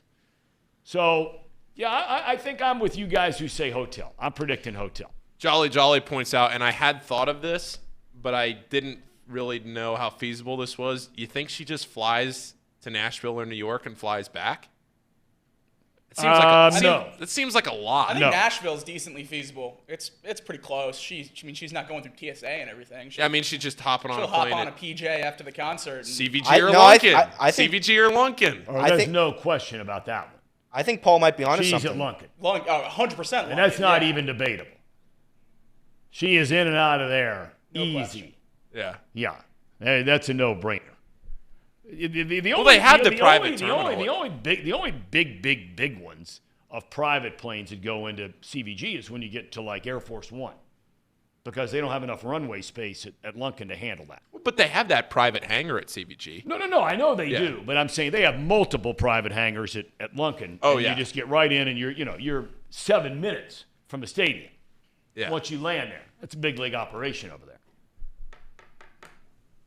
Yeah. Why not Butler County? Stay right up here in Hamilton, Ohio. No better place to be. Helicopter in. What's so funny, Elliot? Nothing was funny. Reed will be here in a minute. No, nothing was funny. That's a realistic option. Sir Boy Wonder says BLP should know a lot about Lunkin. Liberal elite. Just like Taylor Swift. I mean, she's in there telling us all about, climate change, and she's logged millions of miles on her private plane trying to tell us all about that. Sir Boy Wonder, Tom's a Southwest guy. I am. I used to argue with my broadcast mates all the time. They badmouth Southwest. There was a time not too long ago, not anymore, but there was a time not too long ago where they were the best airline out there. If you wanted to go and be on time, right? They had the best service, and then COVID hit, and I don't know what's happened since then, and they're not the same. They're not the same. They started telling guys, you got to leave if you don't get the shot, and now all of a sudden these pilots are all gone, and they don't have enough pilots to fill the planes. Red Roof Inn in Middletown. Beautiful spot. Oh, yeah. Yeah. What would you say the Betfred odds would be for Taylor Swift staying at the Red Roof Inn in Middletown? Plus 300 trillion. Plus 300 trillion. You put $1 and you're set for life. Oh, okay. All right. Do we have a cherry on top? We do. All right. Let's have at it. It's time to get out of here. Near and dear to your heart, Tom. Can't wait.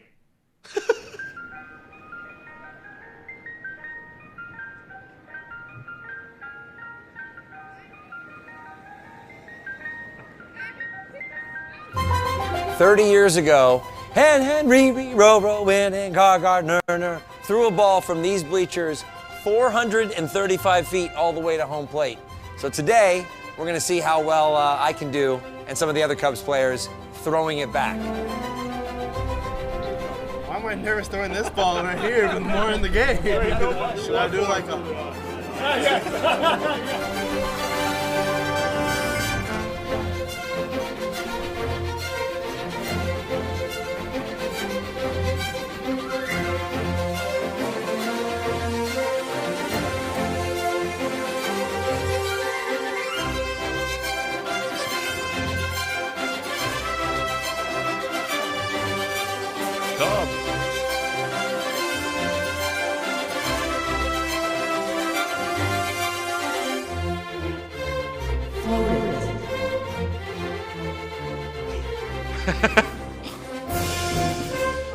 I'm going to try not to hit the groundskeepers out there.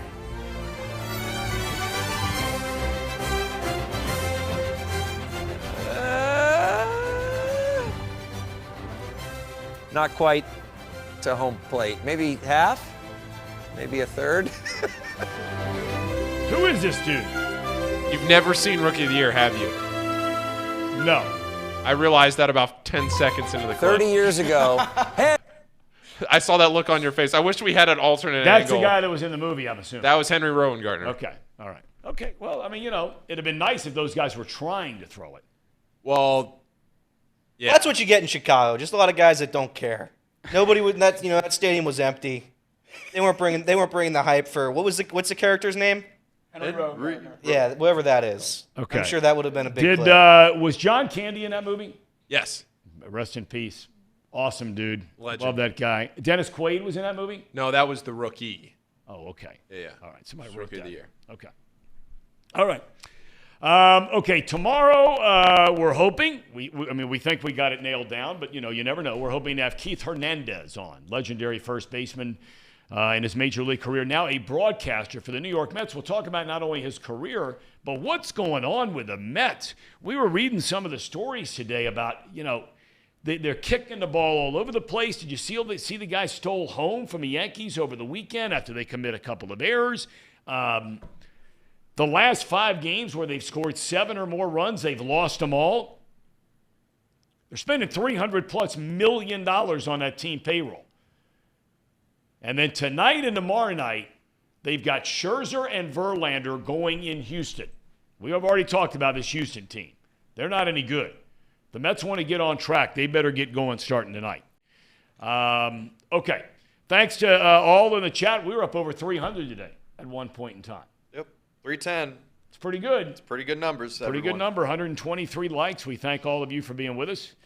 Casey, tomorrow we're going to have to spend a little time, or Wednesday, I guess it is, since you're making your pitch on Wednesday. Yes. About Geno Smith being a top 10 quarterback in the NFL. Woof. Yes. I also went ahead luck. and fixed the stink list to where it is. Yeah, it needed fixing. I saw it. I only messed with the rookies. We could That's all do I 2 did. hours on Everything that. else is right. All right, we're going to spend time on Wednesday. We're going to be like your, what do they call it, like prepping a witness, right?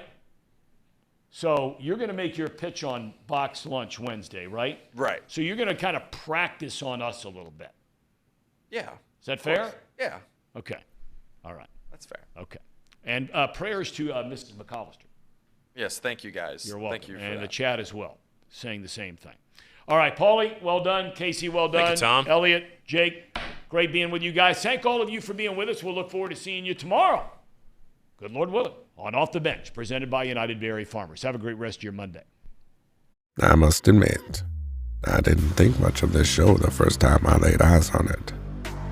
Seemed like a bunch of stiffs wasting nice The worst trade microphones. of all time happened back in 1803. Go ahead. Napoleon Bonaparte traded the Louisiana Purchase for $3 million. Napoleon, what happened? Half the country for $3 million. You can't even get Tucker Barnhart for $3 Then million I came to realize anymore. these guys are funny. And Justin Fields have identical stats the last 5 weeks about throwing the football. This guy, okay, And folks, are is a some of the fidget best spinner. gamblers I've come to know. If you're betting on USC, and or TCU, let it be known you are a square. TCU is going to hammer this team tomorrow night. I hate to hear that. Tomorrow when we come back afternoon. in here on Monday, you're going to be happy as a lark because USC lost, but you're going to be wrong about TCU. Get ready for the most useless hour of your day. It's time for Boxed Lunch, presented by Betfred Sportsbook. Now, Casey, run that track.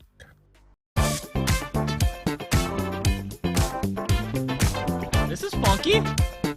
They have funky music, white boy. Oh, yeah. Love it. All right, All right. Casey. It's time for the most useless hour of your day. Box Lunch presented by Betfred Sportsbook. I'm Reed Mouse. Had a terrible weekend because, of course, the Reds swept the Astros. That's just about the worst thing ever. Are we going to eat a cricket on the show? Yeah, I think so. Reed, we got him right here. We got crickets? Freeze dried. You know what it says right in big letters right there on the side of the can, Reed? What does it say? Not for human consumption. But Elliot and I are going to power through. This is You just let us know when. This I would ex-nay this if you wouldn't just keep bashing on the city of Hamilton. I've said nothing but good things about this city. This city is a great city. It's my favorite city. Respectfully. Respectfully. So last week we are out working across the street from where we work, and Elliot comes in and says, "Man, it looks like The Last of Us out there." And I was like, Comparing Hamilton to a post-apocalyptic world, just what you wanted to hear. And I got no arguments Now, from to be Hamilton fair, yeah. from Hamilton resident Reed Mouse. No arguments. I did take a grief with it. I'm getting better. I'm, just taking it in, not just firing back and saying. The thing I don't get is he's from the West Side. I mean, is the West Side that much different than Hamilton? Yeah, it is. It's significantly different, I would say. Yeah. Worse, probably. No, not worse. Better. Better in every aspect. Respect. And again, I don't want to say that. I say it with love and I say it with respect. But, Here's the thing Let's be that honest. I hate about the way that the world works, the way that especially people from the Cincinnati treat is in order to make them feel better, they constantly punch down, right? No. Someone that is below you, you punch down because it makes you No. feel like you're higher than you actually are. You see this all the time. People from Hamilton punch down at the city of Middletown, and I oftentimes will say, "Hey, let's not do that. Let's not punch down. Let's just keep it moving, keep it rolling." People from the West Side punch down on Hamilton. People from the East Side punch down on the West Side. Everyone does it everywhere. It makes you feel better, but here's the thing: is it just creates more toxicity, and no one gets any better. Reed, you're such a silly goose. I'm spreading love. You are a Elliot. silly goose, which is ironic because this city is actually overrun by geese. On the way here, I almost hit 3 of them just crossing the road. They have geese crossings here. There's so many geese. So many. Why are there so many geese here? If you had to take a wild guess why there's a bunch of geese, what would you say? I would say because there's a large body of water. Yeah. But that You water, nailed I it. would say, is not survivable. It is a great body of water. Well, yeah, don't get caught in those dams. Someone's Yeah. supposed to swim across that at some point. Who's that? Oh, that's... I heard that guy broke a bottle at Casey's wedding. Whoa, We don't know who it wait. is. That's the same guy? We don't know who it is. Uh-oh. I've We heard the same don't guy. know who broke New the bottle. evidence. I hand up. I'm the person who's supposed to swim across the Great Miami. The person who broke the bottle, we are hot on the case for. We are going to find him. I promise you, you will not get away with this. You ruined Casey's wedding day, and I will not stand for that. So whoever it is, if you're watching this show, me and Paul, we're going to get you. We will. All right, guys. Let's talk about the Cincinnati Reds. And the Cincinnati Reds answered the bell. The bell had no pun intended with David Bell, the manager. They simply did exactly what no one thought they would do. And that is they go into Houston and they continue the winning streak. They sweep the reigning champs, Houston Astros. I asked several Reds fans going into this weekend what their expectations were. And you know what some people said? They just didn't want to get swept. They just wanted to win one game. And I'm sitting here, and I tell you, the Reds hate that I sometimes protrude. Sometimes? It's no shtick. Multiple times as a kid, my dad would take me down to Great American Ballpark, and I would actively root against the Reds, and he looked at me as a diehard Reds fan like, I'm just going to stop taking you. You're embarrassing me here. And I'm sorry. I was like, Dad, I'm sorry. I can't do anything about it. I wish I could, but I can't. And after the Reds play 5 of 7 series against teams with losing records, only thing I could hang my hat on is up. Here comes a tough stretch. They're going into Houston. 3-game road trip. and they they do the sweeping. Last night, I'm preparing Father's Day dinner for my dad. And I'm checking my phone. I get on the MLB app. I was like, all right, what's the score of the Reds game? It's 5-2 Astros are up. I'm like, oh, thank God. This is finally over. And then my phone starts buzzing from Chatterbox's Twitter accounts, tweeting all this stuff. Spencer, steer this. Spencer, steer that. I literally took my phone and threw it on the floor. I couldn't deal with it. So, guys, let me ask the simple question. What was your guys' expectations going into this Astros series? And then let me ask the question after that. What is, now that they have won 8 games in a row and they play a homestand against the lowly Rockies and the Atlanta Braves who are playing great baseball, what is your expectations going into this homestand? So what was your expectations going into this past weekend? So expectations, I'm not sure. I was riding super high after a 5-game win streak, but I wanted to win the series against the Astros. Thought we had a good chance to do that. I wanted to take 2 out of the 3. We ended up getting the sweep. That's great. And now I almost say anything less than a sweep against the Rockies, I'm a little upset. So I want to win all 3 of these. 3 really, really bad pitchers, a lineup that's not hitting the ball right now. I want to win all 3 of these games. And then we go into Atlanta 40-35, and who knows what happens. Elliot? I would have liked to just hold serve is my answer. So 1 game would have been great against the Astros. I'm telling you, I asked a lot of people, and they said as long as we don't get swept. But that's okay. We were supposed to win 64 games, 64. We've won 8 in a row. It's like I don't know what I was supposed to feel, but I just wanted them to hold serve. They did that and then some. They swept them. So I'm very, very happy. I now expect a sweep against the Rockies, which probably means I won't get that. But this is how this works. I wanted them to win 1 game in Houston against the World Series champions. As a baseball fan, you know what it feels like right now, not being a fan of the Reds? You know that meme of Squidward looking out the window and he sees Patrick and SpongeBob playing out there? That's me right now. I'm just looking out, peering it, just so angry. All these Cincinnati baseball fans are just having a blast. And the Cubs, as I'm a fan of, are playing great baseball, but they're not playing as well as the Reds. Paul, you seemed a little chipper about the Reds and the way they've been playing today. Yeah, it's weird to say that I would have been disappointed if they didn't take 2 out of 3. But that's also what my expectation was with the way that they were playing. I just, looking at the way the Astros were stacking up, who they were pitching, hoping that Andrew Abbott went out there and delivered exactly what he delivered, and the way that the lineup was hitting, I was going to be a little bit disappointed if they didn't win 2 out of 3 coming on. Because part of the reason I would have been disappointed that they didn't win 2 out of 3 is because it would have, to me, I know we can say, like looking back on the start of the series from the off day on Thursday and what we were talking about, I know we can say that only winning 1 game or even getting swept by the Astros wouldn't have totally negated all the momentum from Ellie's debut and everything.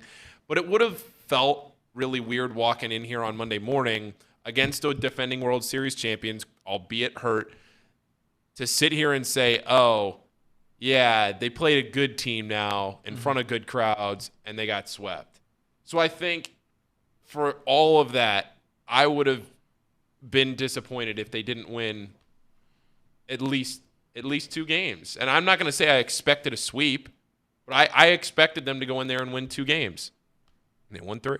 Have you guys ever had more fun as a sports fan than this? I mean, obviously the Bengals Super Bowl run, but I guess for regular season sake. Every game's a comeback. Every game defying the expectations. It's got to be just such a blast seeing young. Also, when rookies come up, it is so fun because they play the game so much faster. They play it with so much more intensity. It is so rewarding always seeing rookies come up. And seeing a crop of them all playing at the same time is awesome. There is not a veteran baseball player out in Major League Baseball right now that would have run to first base like Ellie De La Cruz did on a ground ball to first base, beating out the ground ball to first base. Down 3 runs. Down 3 runs. There has not been for me, and I'm a Reds fan. Hand up, I'm more of a Reds fan. I'm more of a baseball fan than I am a Bengals fan and football fan. I love the Bengals. I love that run. I'm very happy with where we are in Cincinnati. But right now, this is probably the most excited I've been for a team ever. I think I was too young during 2012, 2010. Right now is the happiest, most excited I have been about a team in Cincinnati. Why are you looking at me like that? Your face is so weird. Your face is so weird. Over there in Chicago, they go 142 years without winning a game, and you come in here and smile at me like a weirdo. You know how many years 197 years went by before the Cubs won a baseball game. You know how many bad Cubs years I had to put up with? How many? Not many. Elliot, been pretty good my whole life. Yeah. I didn't have to put up with the 40-year playoff drought. All right. You asked me a question. I answered. I was being serious. I gave a serious response. I do this thing. And no, you do this thing. You do this thing where you make me feel bad. At people in the office. Paul hates it. That Paul will be talking. We'll be out to lunch or something like that, and talking about something, and then Paul will be talking to me, and I just stare at him.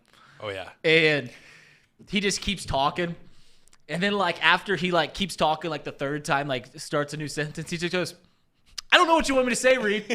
Reed uses just the right amount of hair gel to make you feel bad about yourself.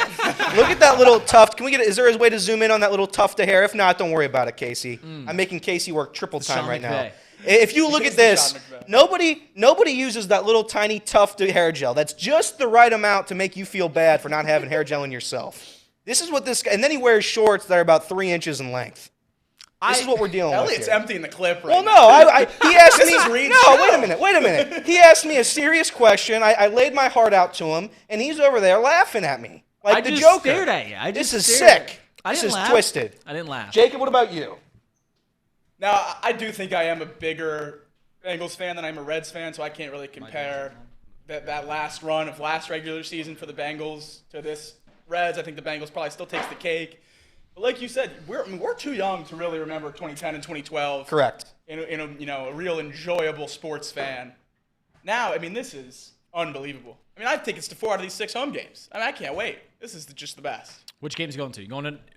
They're not going to play tonight. Why don't you guess?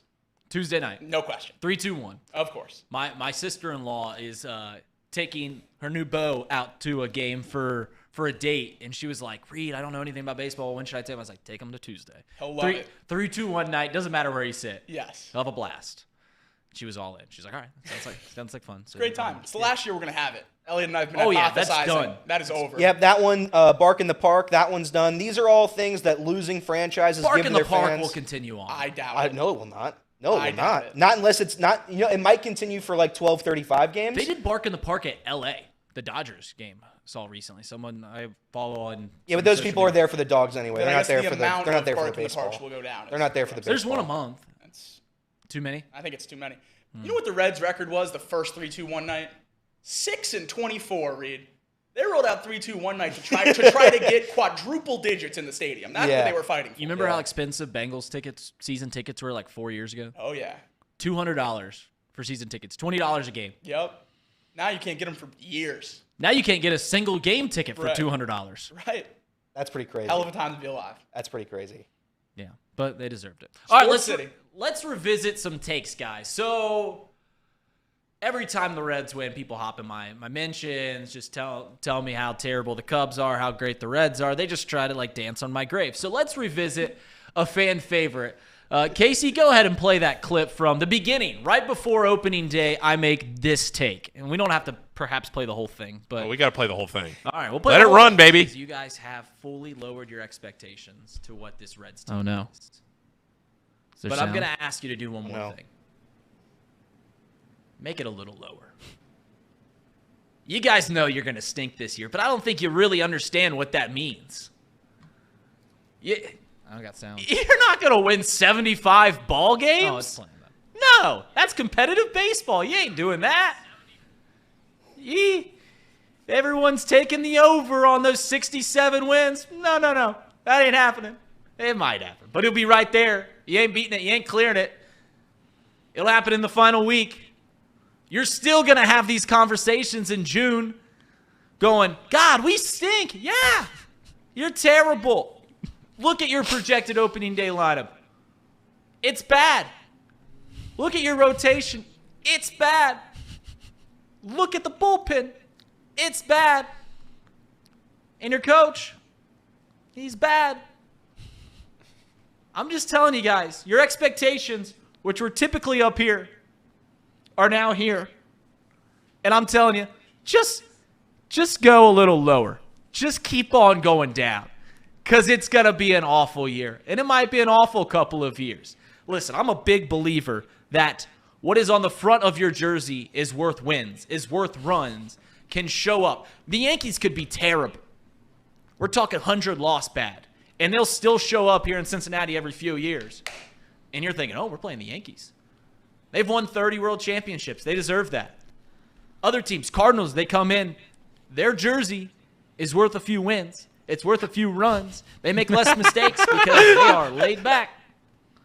And for a while, the Reds had that going for them. Their jersey was worth wins, was worth runs. Not anymore. And it hasn't been for a while. So, dear Reds fans, please, please, please, whatever you do, don't fool yourself into thinking that this is going to be a fun summer. Because it won't be. And it won't be for a while. So, I make about 12 proclamations in that whole 2 minutes and 20 seconds. And I don't think a single one of them have held true. I say that the Reds are going to be bad, and here we are in the middle of June, and they're a half game out from the division lead. I say that we're going to be in the middle of June, and we're still going to sit here and talk about how bad the Reds are. That's clearly not happening. I said the lineup's bad. That's not true. I say that the Cardinals will always win. That's not true. Everything I say in that take has aged like milk, and I'm happy for Cincinnati fans that it has. And perhaps the most egregious take that is in that was that this season wasn't going to be fun. And I think you can undeniably say that this is about as fun as you can have through 2.5 months of Major League Baseball. All the comeback wins, all the young studs coming up and playing well has made this season a lot of fun. And it's shown. As the Reds have continued to play better, the viewership on Chatterbox Reds, the viewership on Off the Bench have continued to grow. And listen, did I say that mostly prodding at Cincinnati Reds fans? Absolutely. That was the point of the whole thing. And it did a great job. And now I'm the Reds hater on Twitter. But I fully meant it. I fully thought all those things were going to play out, and it was just dead wrong. But I don't think anybody could foresee what the Reds were going to be. We're going to do. I think if you ask the most positive Reds fans what was going to happen with this Cincinnati Reds season, they could not have told you that this is how it was going to play out. And I'm happy for Reds fans that it is. But I had another take that I still think we should heed to a little bit. Casey, go ahead and play this other one. And the goalposts are shifting. They're playing good ball. Like I said, 12-8 over their last 20. Tied for third place in the NL Central. Couple games out of the lead in the NL Central. Couple games out of the wild card. Somehow, the Reds have mastered a way to constantly subvert fans' expectations. They have mastered a way to hurt their fans in the most explosive fashion possible because they're giving you this little glimmer of hope. They're right here, right? You thought they were going to suck, but they don't suck. Oh, no. They're playing good ball, and we've got all these young prospects coming up. Let's bring them up. Let's fight for this thing. Maybe let's go even trade a piece in July and really compete for this. And time again, the Reds will hurt their fans in the worst way possible. You know what the Reds are? They're going to go. That's the toxic boyfriend. What are you going to do? Can't do better than me? Somehow, just keep coming back. And they keep hurting you. And you keep getting this glimmer of hope. You keep seeing subverting all the expectations just when you're finally ready to quit him. Just when you're like, this guy sucks. He shows up to the family function, gives flowers for your mom. You're like, all right, well, maybe he's changed. Maybe things are getting a little better in this relationship. Hey, honey, can you pick me up at work tomorrow? Ghost you. Don't hear him. Don't hear from him. Then he takes you out to dinner. Things are getting better again. And then he's flirting with the girl at the bar on the weekend. The Reds keep doing this to you guys. And as your friend, I love you all. I don't want to see it happen again. All right, so I think there's still a little bit of caution you can have with the Reds. They're having a lot of fun. I think that the second take that I make can still hold true. And the reason I think that is what the Reds are doing almost doesn't make sense, right? Listen, I'm always pro being a fan, riding the roller coaster, living or dying by the phrase fanatic. Ride the highs as high as they can go, and when the lows come, that's what makes the highs all that much better. But I want you to recognize that the deficiencies in this team still are going to rear their head. More than likely. I mean, maybe they don't. But it's a 162-game season. Baseball, we've seen over 100-plus years of this magnificent sport, that some things hold true. And that is, if you don't have good starting pitching, you can only make it so far. And I think that is, if the Reds seriously want to make a nice run at the division title, the pitching is gonna rear its head. Hunter Green's been great. Andrew Abbott's looked great through a few starts. But, you can't keep coming back. Reds lead the majors in comeback wins. That's not a great stat to have. It means you're constantly down. You think that the Rays have a bunch of comeback wins? No, because they're always up on top. So you want to see better starting pitching.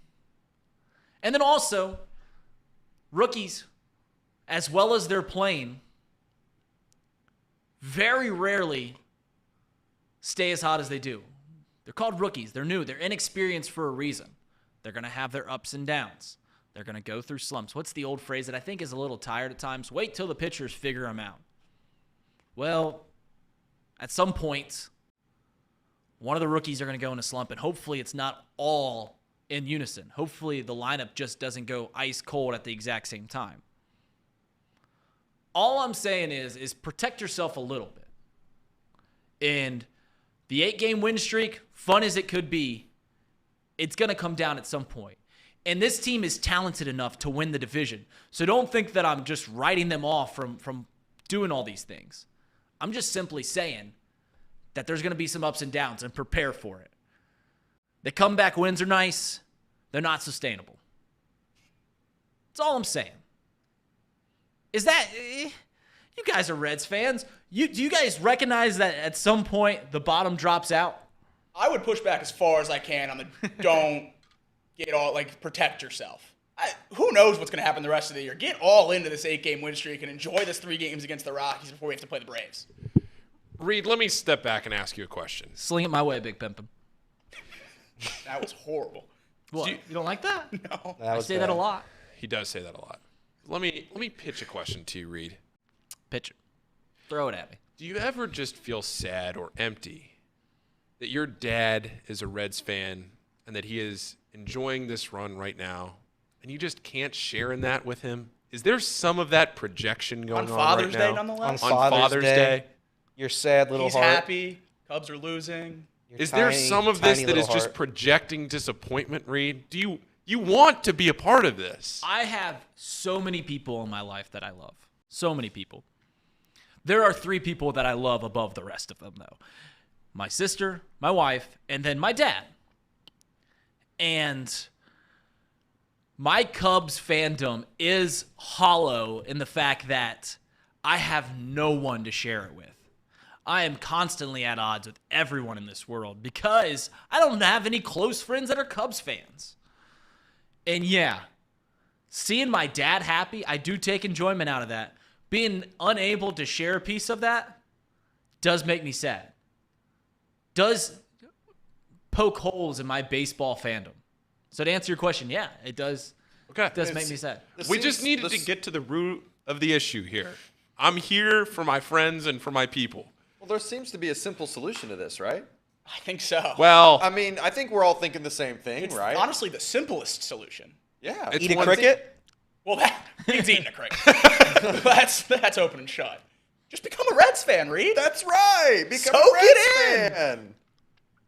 I What do you say, Reed? I have far too much self-respect to ever root for that godforsaken franchise. Yeah. Indeed. I'm not going to be a Reds fan. Reed, I just want you to know. Like, there's no, I'm just saying this. There's no part of me that, like, even wants to be that. Now, don't even be a Reds fan. Well, Just don't be the worst. It's one step at a time. This is one step at a time. Okay. This is peeling back an onion. My team won a World Series more recently than your team. I have Reds? moved here and at least migrated into interest. I'm not going to sit here and, like, go on about it. But covering the team and following the team, paying attention, I'm embracing it. I've long said that summer is more fun in Cincinnati when the Reds are good. Okay. It is, as a baseball fan. No, not happening. Okay, that's fine. Nothing would be more fun. Nothing would be more fun as a sports fan than a true Reds v. Cubs division chase that came down to the final week. And win or lose for the Cubbies, there'd be nothing more fun than that. Yeah, they'd lose. Cubs got some ground to make up to get there. Yeah, sure. The Cubs kind of stink. That's though, right? what stinks about this whole 8-game win streak is the Cubs have played so well. They've won 7 of 9 against the Orioles, the formerly division-leading Pirates, and Pirates are good. They were leading the division when they played them. That's a reason that they're not in the lead of the division. Okay. How have the Reds done against the Pirates this year? How have the Reds done against the Cubs this year, Reed? Just wondering. 4-1. All right. 4-1. Cool. Sweep in Wrigley? Or am I misremembering? There was a sweep in Wrigley. Okay. Yeah, they hung a banner right next to the World Champions. You were busy that weekend. You didn't watch those games. You weren't in a single chat that weekend. We're doing a lot of mms. A lot of mms. It's going to be fun. I don't think the Cubs are done yet. Now, if we get to 4 weeks from now and the Cubs haven't, surpassed 500 and they're just lingering around where they're at right now, then they'll probably get rid of Cody Bellinger, Marcus Stroman. But I don't think they're done. Playing good ball. Don't let them get hot. That's all I'm saying. Cubs love to sell fan favorites at the deadline, though. Not only do they... Bryant, Baez. Well, how many times in your life have the Reds sold off fan favorites? Because it's happened one time for the Cubbies. Right now. Happened one time for the Cubbies. It's working out right now. What about the first 2 times that it happened? It's working out right now. A lot of hms. A lot of jabs going around. I mean, we're just sparring right now. We're dancing slinging around the ring. This show's built on toxicity. Yes, it is. Well, no, I came in here expecting, good, honest, well thought out debates, and Reed comes in here and he laughs at me. I give solid answers, and he walks in with that little tuft of hair, puffed up with whatever hair gel that is, and he come in here with a bunch of swagger. Am I supposed to do the Alabama swoop like you got? Yeah. The old JB? Yeah. It's called the Bowl Deluxe. It's like a bowl cut, but then you just a little swoop to the right. That's what that is. It looks great. Truthfully, you got great hair. Great head of hair. I'm losing my hair. I'm going to be bald in Oh, see, 8 now years. he's going in this self-deprecation mode. He's trying to win back fans here. Could cut out the middleman and shave it when the Reds win 10 straight. Not happening. Cubs win 10 straight, maybe. How would you do that? Would you root for the Cubs to win 10 straight then? I'd bet on the Cubs today, Reed. That's a good bet. Smiley in Pittsburgh. I got to go see. So Wednesday we're doing box lunch or box court, right? Casey, Gino Correct. versus Jacob about whether or not Gino's a top 10 quarterback. I think that's what you guys are arguing. Yeah, good luck, I will Casey. not be here on Wednesday. I will be in PNC Park with my dad. It was his Father's Day present and his birthday present. I bought it back in April. We're going to go to Cleveland tomorrow night, and we're going to go to PNC on Wednesday, so it should be a fun little guys trip. Excited for that. So I'll get to see the professor, Kyle Hendricks, pitch against Rich Hill in a game that will not have a single pitch go over 90 miles an hour. So it'll be a lot of fun. All right, I think we've had enough fun with the Reds. You guys talked about it briefly on the show. Obviously, the news came out with Bob Huggins getting a DUI over the weekend. He since resigned from the West Virginia. Is he done? Will we see him ever coach again? He's done. No.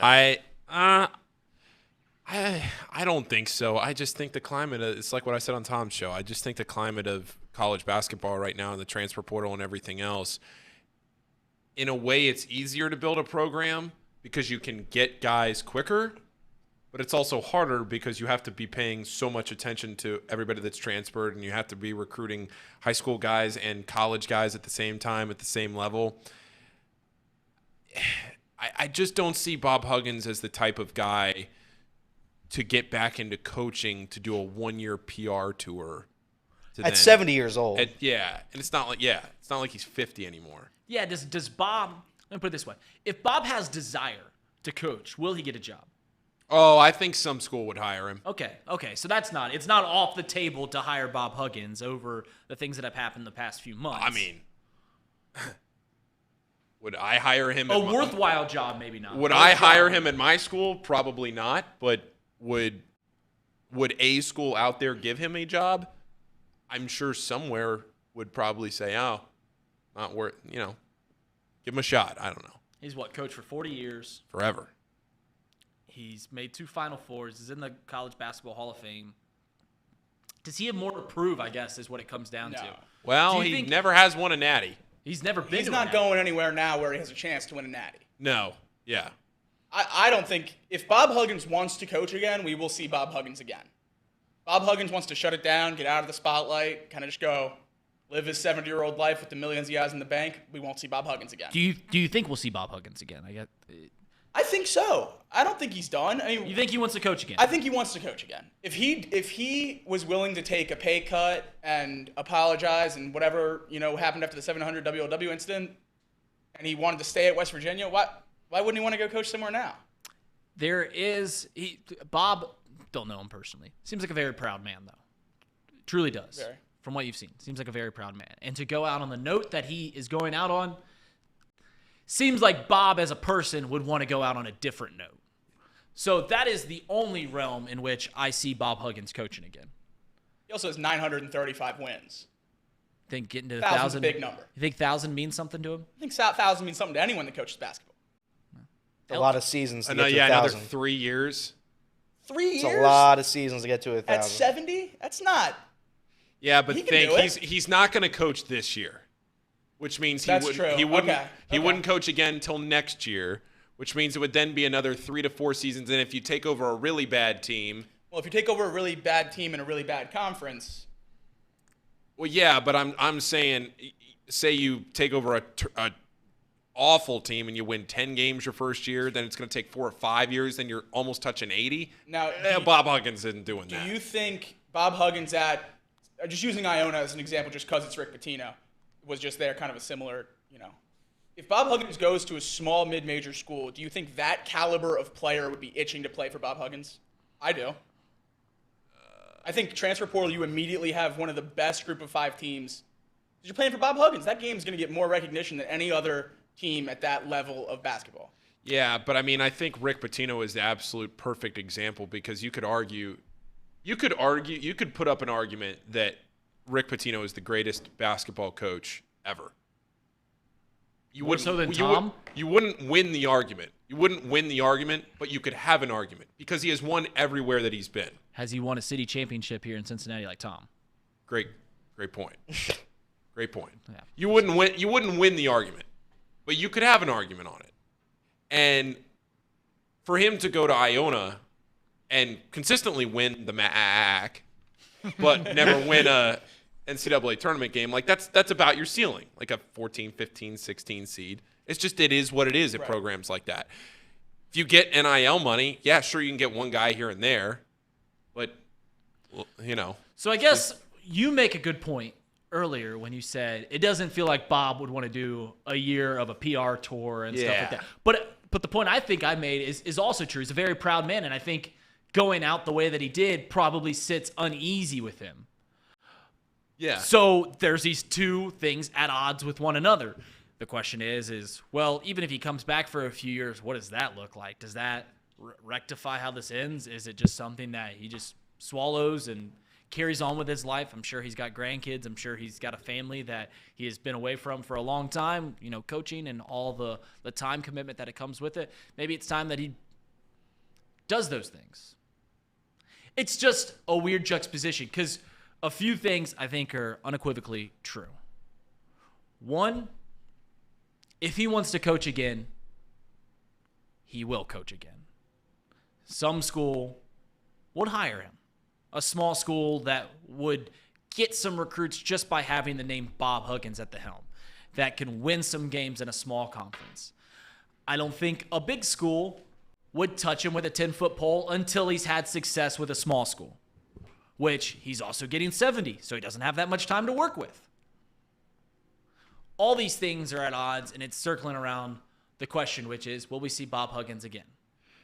And no one knows, but I think it is very much leaning so that this is the end of Bob Huggins' run. Well, I think you ask a good question there, Reed, though, where you say, will we see Bob Huggins again? I think maybe there is some legitimacy to maybe we're asking the wrong question on whether he's going to coach again. Maybe he goes and does something else in a public setting. Mm-hmm. But he's also not somebody that strikes me as someone who has any interest in getting into anything with the media. Like if I was going to say, can you imagine Bob Huggins on a pregame show? Bob Huggins needs to be in front of a camera as little as possible. Yeah, he has absolutely no interest in anything that has to do with a camera or radio or TV or whatever. So he's not going to go do the March Madness special, on TBS, CBS, and all the rest. He's not going to go do that. So then if you're asking what does he do publicly, you get back to the fact of coaching, and I just don't see him doing it again, but all right. It is what it is. Jolly in the chat just said there's no bigger fall from grace and national recognition than IU basketball. They're a football school now, and they stink at football. Come on, Jolly. That's a great You don't chat. mean that. That is not true. First off, IU had a great year this year. They knocked off the number one team in the country against Purdue. They had TJ Dean, he's an All-American. And they are building something there. How is IU have a larger fall from grace than Nebraska football? Those things aren't even comparable. Yeah, IU in the 70s and 80s was the national powerhouse, but Nebraska was that in the 90s. Yeah, I think Nebraska is a far greater fall from grace than IU basketball. I could see IU making it to a national championship. I could see IU playing for Final Fours. Can you ever imagine Nebraska football in a national championship football game? Not a chance in hell. 12-team playoff. I don't even care. It's tough to see them even competing in the Big Ten. Right. They are the 8th team, the 8th biggest brand in the Big Ten now. I think the point that he was making here was Indiana was universally a blue blood, and I don't think they are anymore.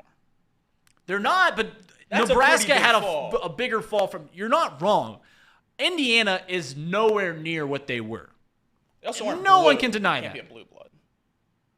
But Nebraska had a much greater fall from grace. Nebraska was at the same level as Oklahoma, Texas, Ohio State, Alabama. They were at that level. They made a brutal mistake switching conferences. Nebraska. Yeah. But that's a larger fall from grace. I mean, I think you're right. IU fell 50 feet. Nebraska fell off the Empire State Building. Yeah. They went 1-9 a couple years ago. What was it, 3-9?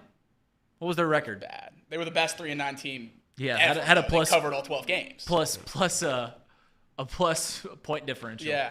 Because they lost all 9 games in the conference by single digits, and they beat one team by 49. Yes. The Big Ten is beautiful.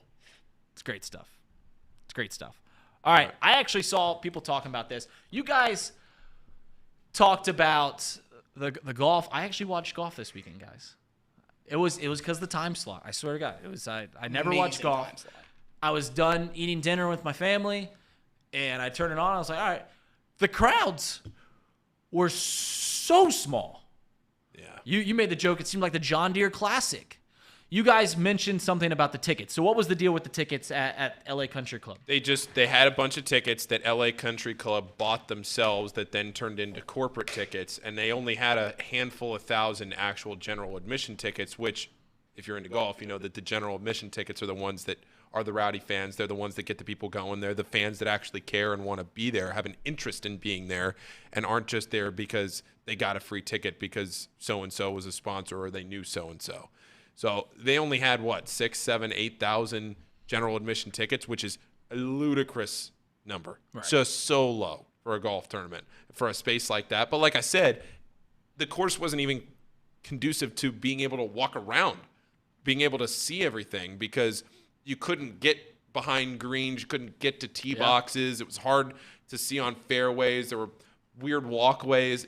Just And it's going to be there again in, I think 12, 13, 14 years. They got to change that, no? I don't know, but it was tough. It's tough to watch, tough to get interested in, except for the time slot. Can we agree to stop putting major sporting events in Los Angeles? Get it's the second biggest city in the United States. I get that is the entertainment capital of the world, but they have shown us time and time again that they don't care. So why should we keep giving them these events? Listen, when it comes to sports, they care about two things. They care about the Dodgers, they care about the Lakers. Everything else, don't give a rat's behind. So why do we keep giving them these big events? Because it's where the networks are headquartered. I mean, I get that it's easy. That's what it is. It's money. I mean, the Rams played in the Super Bowl in their home stadium and had less than half the stands. The national championship was just in at SoFi last season. They didn't even allow tailgate. Like, what does LA provide for the actual fan of the sport better than Minnesota? Like, that Super Bowl that was at US Bank was unbelievable. Like, I don't know. You don't need the surrounding city to be this amazing, whatever. When you have the sporting event is the event. People are coming for the U.S. Open. People are coming for the national championship. People are coming for the Super Bowl. You don't need to have it in L.A. or New York or Chicago. I think as people that choose these things, you're missing an opportunity to show beautiful parts of the rest of the country. I mean, people watch L.A. is on TV anyway. Let's have these things that people are going to watch regardless at other places. Yeah, you mentioned beautiful parts of the country that don't get seen. Right. Like Hamilton should get something sometime soon. Ain't that right, Elliot? Sure. Yeah. That would be good. We'll put a little stadium out there in that empty parking lot. Looks like zombie apocalypse. No, but I think the thing about sports is that it's kind of for the common person. It's for the guy. It's for the everyday guy. He works a 9 to 5. He comes home. He drinks a beer and he watches some sports. Nobody lives that way in L.A. They're eating, fake meat and whatever else they do in LA. Liberal. Well, no, not even that. Not even that. That's politics. That's politics, Reed. I don't do politics. But I'm just saying they openly don't care about sports there. The Chargers have 0 fans. 0. That's an NFL franchise that has actively 0 fans in the city of Los Angeles. It's crazy. That's crazy. Put it somewhere in Chicago, like Reed. At least in Chicago, they're crazy enough to watch. I think you go to places where people want to watch, where they're going to be invested, where they care. They don't care in Los Angeles. The Lakers, they don't even care about the Lakers. It's just Jack Nicklaus. Yeah, it's just Jack Nicholson. It's just this celebrity show off. Whoever shows up at courtside seats for the Lakers, they don't care. Nobody cares in LA about anything. But they're going to keep putting it there. I don't know why. The only why. Okay, yeah, but the only positive thing about having it in LA is the time difference. But if we're going to do that, put it in San Francisco. They care more in San Francisco. Yeah. Look, people want to joke about the East Coast bias of things, but if you just look at the map and look at where teams are located and where people care about sports, I mean, it truly it's not hard to figure out why you look at the East Coast and you see why people care more out here than out there with sports. It's just, and the other thing that I always have to remind myself, and I just looked this up to remember to make sure, 112 people watched the Super Bowl. 112 million people watched the Super Bowl in the United States. Population of the United States when that was taken was 331 million. You're still, for the most popular event in the world, only getting 1 in 3 people to watch the most popular thing in the world. Like, sports in general, I think maybe sometimes we overvalue. You're right. Like the popularity of sports in general because we all work in it. It consumes so much of our lives. But just in general, how often do you go to a family party or something and maybe there's a pocket of people talking about sports or whatever, but there's also a large crowd that has no clue what you're talking about. And so you take that small portion of that and then you put it out in LA where they do not care at all. And even the Lakers and the Dodgers, how much do the people care versus how much do they just want to be seen? Correct. That's what I'm saying. Yeah, that's what. Like how much do these people? I'm not saying that the Dodgers and the Lakers don't have diehard fans because they do. Yeah, I was gonna say. I'm not sitting here trying to argue that, but I'm just saying when we talk about like the celebrities and stuff, how much of that is just you go to the Lakers game and they sit courtside and It is what it is. It's just a night. Nobody cares about the Clippers.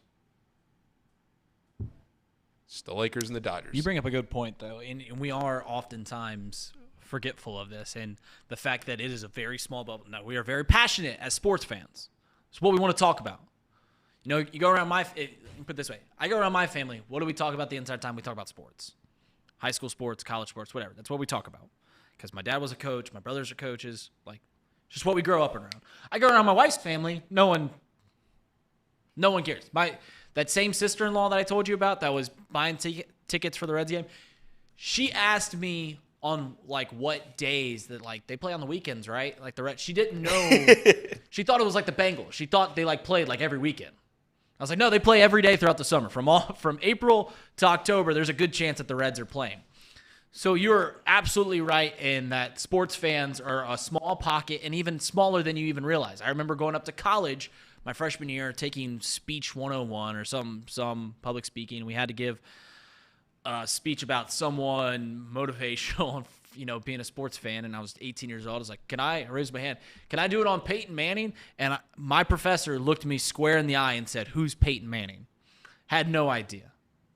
No idea whatsoever. Our boss, Trace, recently was talking about NCAA football and how it's coming back. And he has made the comment multiple times. He's like, is that going to be the greatest selling video game of all time? And I was like, Trace, no. It might not break the top 50. Sports games don't. Because the pocket of fans for sports is much smaller than everything else. So it is interesting. Like, I'm not sitting here. Look, I work in sports. Sports consumes 99% of my life. I'm not going to sit here on a sports show and argue against sports. I think sometimes it just takes, as a sports fan, you need to have a little perspective that far more people in this country do not care at all about sports than do care. But because we all care so much, we surround ourselves with people that do. Right. So then you got to remember, you send this out to places like this. And and I think Jolly makes a good point about, does Phoenix care or does Miami care when these types of cities get these big events? But, the thing about, like, Phoenix, Miami not so much, but, like, Phoenix, the reason that Indianapolis is a great spot to have giant events is because there's not a whole lot to do. They have a lot of open space for the fans to really engage in that sporting event. LA doesn't have as much space. There's a lot more things to do. It's a lot more crowded. It's not as copacetic for a lot of people coming into this city for this special event, and that's what their week consists of, that event. That's all we're saying. And a little bit is the fact that also the fans don't seem to care. They don't seem to come out. There's a lot more things to do. That's what it is. It's the whole point we're going to make. Guys, before we get into the final few segments, anything else you guys want to talk about? Sir Boy Wonder, I feel bad for the people who only care about politics. What a depressing hobby. There are people, like I living in D.C. and everything. It's like, we care about sports. We talk about sports all the time. That's a lot of people's lives. That's all they do. You talk about entrenching and things because you get into politics, like it or not. Those are some topics that actually matter. So then you get people arguing about that. Good Lord. The thing that is different between politics and sports is people entrench themselves in both things. The difference is sports, more often than not, at some point have a light shining, right? There's a light at the end of the tunnel, something that can bring you joy. I've entrenched myself into politics as much as I could years ago. And it was constantly a state of just being upset. Like, you're just constantly upset about something. There is no light at the end of the tunnel. Even the one thing that you really like, your hardest political stance, that you want this thing to happen, even when it happens, does it make you that happy? Had a random thought in my head. Could you imagine if they were like political prospects and we're like, oh, this politician, DeSantis. man. Oh, brother, they're all. Oh, my God. They're all. Casey, Yeah. you ever heard of a primary? I get it, but Governors? we don't talk about it like that, though. It's just like we don't. There's no one out there that's like that. if it was like that, I bet you politics would be the number one thing everyone talks about. If there was a light at the end of the I think everyone has a little bit of politic in them, right? Let me put it this way: you bring up a political topic in a group of people, it will always have a strong opinion somewhere out that'll spark a conversation. Because unlike sports, everybody is going to have an opinion on that political opinion. And let me clarify. I mean, like what you had just said, the light at the end of the tunnel. Yes. Like people that could get behind and be actually excited about and not just be like, oh, that's my political affiliation. Like you're not running out here with a flag that's DeSantis 2024 Did you see 2020? right now. There were a lot of flags being flown. Yeah. A lot of merch being sold. Sports and politics is not that far apart. But like I'm saying, politics, it always ends in being upset. Correct. It always ends in being upset. And depending on the team you root for, people will say that about your favorite sports team. That always ends in being upset. Why do you root for them? You just get mad. But there's a very clear light, an obtainable thing that if you just got this, right? If the Cubs just won a World Series, if the Bengals just won the Super Bowl, I got it. And I can hold on to that for my life. Even if you're an ardent supporter of a particular candidate, they win the presidency. Now you got to defend them for 4 years. Now everyone's like, that's your guy. It's just not fun. You should go through a list of your guys, Reed. It is your guy. Who are your guys? It is your guy, Reed. Let's talk about your guys. Who do you want to start with? Well, who's your favorite actor of all time? Kevin Spacey was my favorite actor. Who's your favorite shortstop the last couple years for the Cubs? Not for the Dansby Swanson, but I did like Addison Russell. At one point, my wife, now wife, and me had a list of baby names, and I have a pretty. I have to filter the baby names that they have to have some Cubs relation. And the number one girl's name was Addison. That's gone. My favorite rapper is Kanye West. Where else can we go here? Favorite fast food sandwich mascot. Yeah. The Hamburglar. Hey, could be. Hamiltucky Hamburglers coming to the CABL near you sometime soon. All right, guys, let's wrap up this show. There's one thing that I'm going to kind of take a serious note on. And I know we have a lot of fun in here. No, it's a useless hour of your day. That's the whole shtick of the show. But today is June 19th. Tomorrow is June 20th. And I know I brought this topic on before, but that marks the 21-year anniversary of the day that I lost my mom. She passed away when I was 6 years old. I've told you that before. And if you indulge me in a second, I would just like to take a moment to thank her. If you don't know the story, let me go into it. Most people live their life in debt. Student loans, credit cards, car payments, mortgages. I live my life in a debt that I'll never be able to repay. On that day, 21 years ago, a car was coming towards me, and my mom pushed me out of the way and lost her life in the process. I was 6 years old. I'm 27 years old now. And I can count on my hand the memories I have of my mom. They're all fuzzy. The image of my mom is based off of stories or pictures of her that I can't draw from them myself. She isn't in any of my life experiences. I missed out on so much of my life by losing my mom 21 years ago. Think of all the memories that you've had with your mom. I didn't get those. If you're a father, think of all the memories that your wife is having with your kids. But it doesn't make me sad that I lost those. And it's because of the sacrifice that my mom made that I got to experience so much in my life. Living in debt of someone saving your life is insurmountable. But because of my mom's sacrifice, I got to be so much closer with my dad. I rode shotgun in his life growing up. And they're without a doubt the best memories of my life. Because of losing my mom, I got to be very close with my sister, who I grew up with. The honor of my life is being my sister's man of honor at her wedding. It's an honor that nothing will ever top. I got to follow my older brothers and idolize them. I got to spend so much more time with my family, and it grew us closer because of simply I got a chance to live.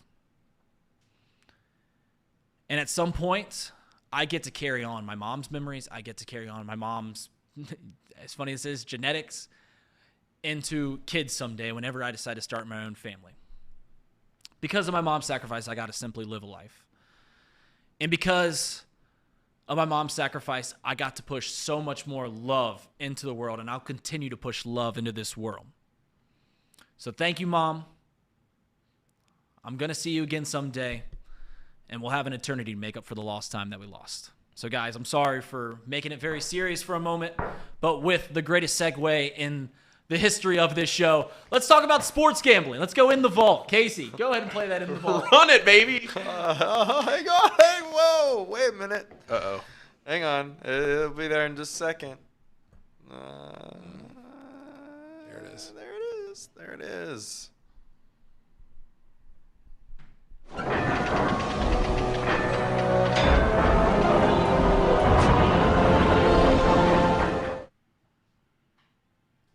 All right, guys. We're in the vault. We are sponsored by Betfred Sportsbook, the greatest sportsbook, right? Right, Elliot? It's the greatest sportsbook on the planet. On the planet, there's not a sports book that's remotely close to this one. That is how Paul. Why? Get it off of Elliot for a second. Bring it back to me. He's a not serious person right now. This is a not serious show. No, Paul made me laugh. Paul was trying to make me laugh over there. Yeah, he was. He was trying to be a menace. Paul is over there. Paul is over there. He's trying to make me laugh. This is what happens. Well, you guys don't see when the camera is not on people. They're trying to make you laugh, and they're trying to get you. So that's what Paul was just doing there. So everybody right now, go to Betfred. It's the best sports app, best gambling app, best sports app. Go to it right now. Betfred. I'm sorry, but Mouse Cops, you still need to explain the Mexico pick. I can't get past it. It keeps cracking me up. They've been begging for an explanation since the pick came out. Why can't I support our brethren, our neighbors to the south? They were playing the dirtiest team in all freaking soccer. What'd you say, Casey? They're one of the dirtiest teams in all of soccer. Like, legitimately. All right, let's they're not get into politics. Yeah, please, let's not get into politics. Dirty? Dirty. They're dirty players. Casey. You watch your mouth. There's some people down there that... Casey. Dirty? I call him Pablo. Dirty. Let's stay away from... The path you're heading down. Yeah, the path. Let's not insult. What's wrong? Let's What's not insult wrong with the Mexican people. Mexico? Nothing. Okay, so Until why are you guys they're giving me playing shit? Your brethren here. I can't love everyone. No. USA was. Why does an invisible Why line? didn't you pick Actually, it's not an USA? invisible line there's a anymore. wall. There is a very clear line now. Why are we letting that determine who we love and who we hate? Why are you passing up on your own brethren, though? DT said so. USA was my brethren. USA was plus money, and you picked the Mexicans. So was Mexico. I just need an explanation. I already told you. I have love for Mexico. Did you a lot of Catholics down there. Did you watch the World Cup rooting for Mexico? Or did No. you watch it rooting for USA? Mexico. Did you rooting root for for the Mexico? United States of America? Then why didn't you root for them now? It was just a money play, guys. It was just a money play. It didn't work out. You saw the betting value in Mexico. When the lines come out, we do some capping of our own. We really try to, it's data. It's just all data, and it just didn't work out that time. Nathan Hines says betting on Mexico against the U.S. would be like you betting on the Reds against the Cubs, and I think that is very Not true whatsoever. You're right. It's worse doing what you It did. is worse. It's significantly worse. No one disagrees that the U.S. is all of our team. Everyone We're all disagrees brothers that and the Cubs sisters are- here. I love United States. We're all brothers and sisters here in the United States of America. Right. And you went against us.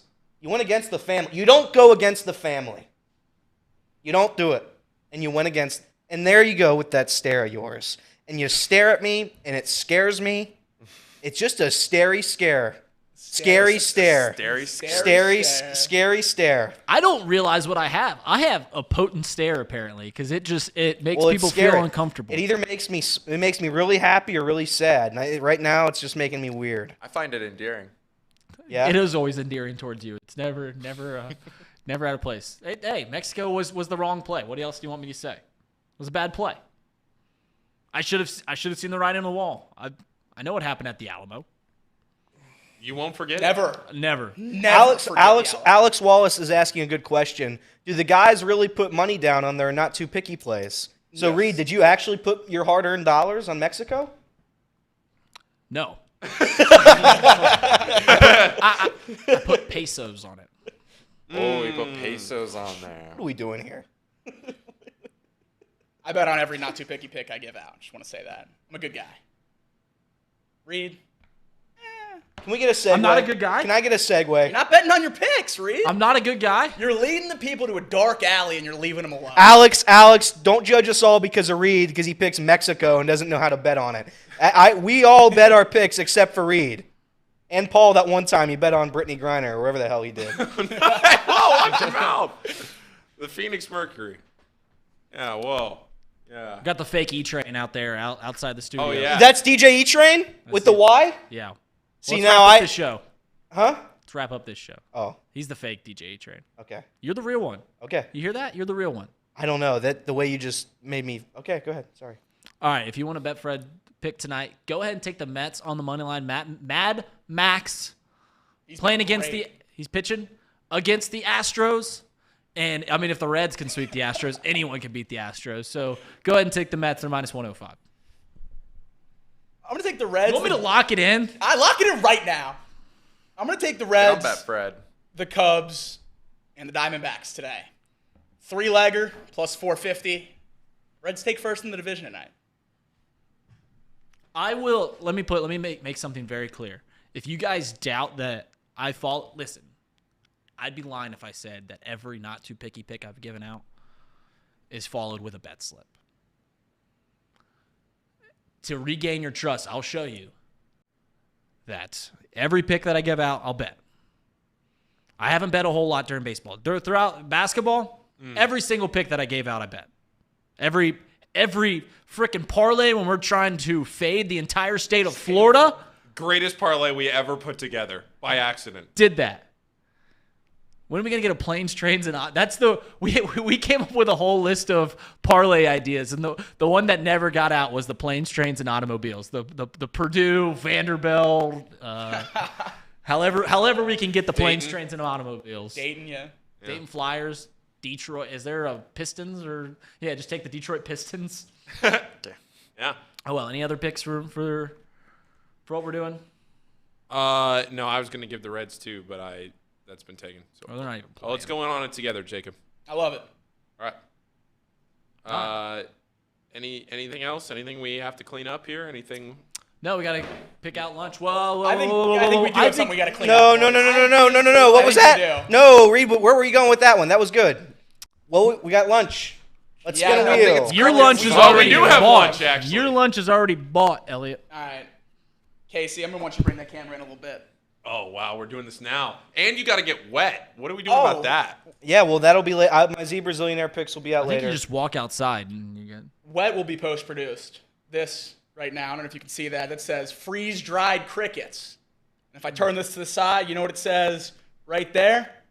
Not for human consumption. But I asked the lady at PetSmart. Is it for Elliot consumption? I said, can we eat these? Will we be okay? And she said, you should be. So that seems like a resounding yes. So I'm going to crack these back. Okay, you open those. I'm a really picky eater. When I threw this out, I didn't want to do this. Oh, I mean, there's like cricket residue. Dude, Cricket residue. Dude, please don't do this. See, this is.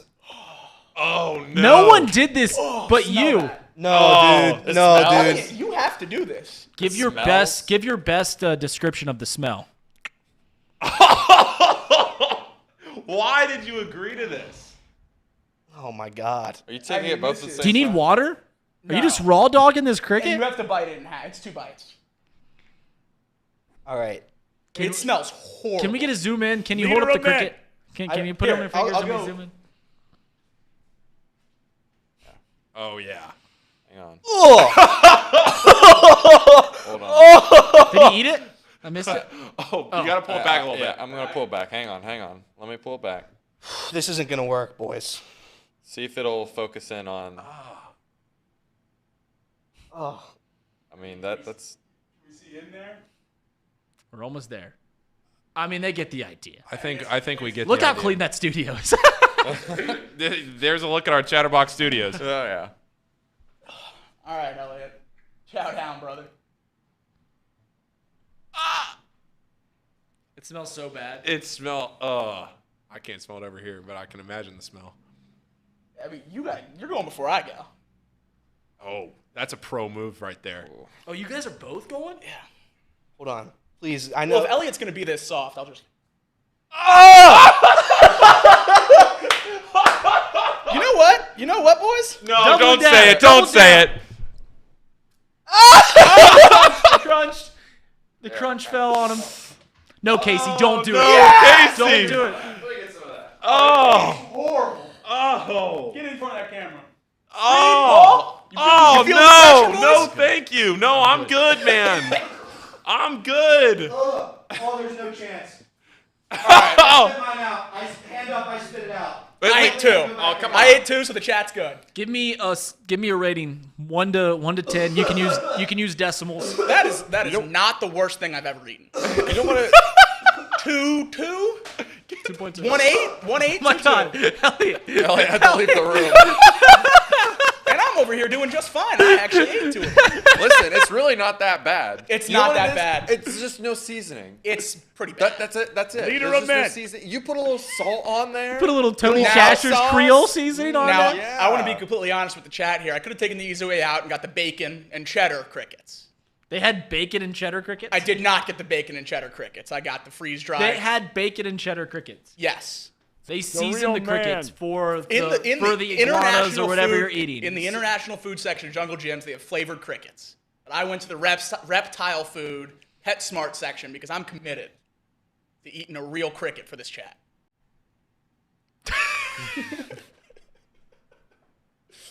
It's really not that bad. You guys should try it. All right, spin the wheel of lunch. Are we gonna? No, we get to eat wherever I want. I just ate 2 crickets. Jacob, where do you want to go to? Yeah, where do you want to go? Let's spin the wheel. What do you want on the wheel? How about that? One spot on the wheel is these other 2 fools eat crickets. Oh, okay. Yeah, I'll eat a cricket. Crickets. Cricket. Here. Well, Are we gonna go to the cricket? so store? if crickets rolls, then we do whatever the other option. do whatever the other option is. And Paul and Reed have to and eat Reed a and I, cricket. so Reed and I have to eat a cricket, Correct. and then we go to whatever the other half of the wheel is. Correct. Okay, so Jacob, give us 2 more suggestions, and then we'll fill out the rest of the wheel. Throw Firehouse on there. That's a good one. Firehouse is good. We haven't been there in a while. Mouse Cop, We're not going to Sonic. Sonic has no chance. we of got being on this wheel. you got your wish, son. 0 chance. You got your Sonic's wish, home. Mouse That Cop. picture of that footlong looked terrible. Reed, was bad. we do shticks on this show. I don't know if you know that, but we do shticks on this Never done a show. shtick on this show, but go on. I am here to tell you that Coney dog that I ate at Sonic last week, I had 2 of them, was the worst. You ate 2 feet of conies? No. I had. Well, she told me that the foot long. I asked her if I should get the foot long or the a regular beef one, and she said that the. Elliot's struggling, guys.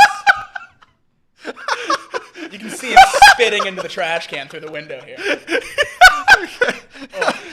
Elliot walked in, took 2 deep breaths, and walked right. That's a weak man. He's gonna come back here. He walked right back out. He throws me into this punishment, and then he can't even do it. Oh, Are here you kidding comes. me? Are you okay, Are Elliot? you kidding me? Bring the trash can in here. I still got cricket in my teeth, Elliot. Yeah, that's in the back of my throat right now. Yeah, damn right it is. So I had 2 of those conies because she said that the full one, the foot long was pork, but the shorter one, she was like, they're better because they're all beef. So okay, then just give me 2. Reed, I'm here to tell you that was the worst culinary experience that I can remember. It was so bad. There was a time when I was a kid and that Sonic first opened. People were going around this damn town, and saying that their footlongs at Sonic were better than the footlongs at Jolly Jolly's own Jolly's. We have confirmed throw up over here. Oh, you threw up? We got confirmed boot. Yeah, it wasn't good. I'd like to apologize. I couldn't stomach it. The smell was repulsive. The smell was worse than actually eating the cricket. Yeah, it's not good. I made a mistake. Are you going to continue to do these challenges? Well, yeah, I have to try. We have an awful lot of crickets. So we can eat some crickets, boys. We are 1 like away from 150, so if you haven't liked, please go ahead and like it before we end the stream. Casey, Yeah. Casey, look at me. Yes, I'm looking. Thank you for taking that bullet for me. It means a lot. Of course. I mean, two people had to take it. Jacob, thank you for taking that bullet for me.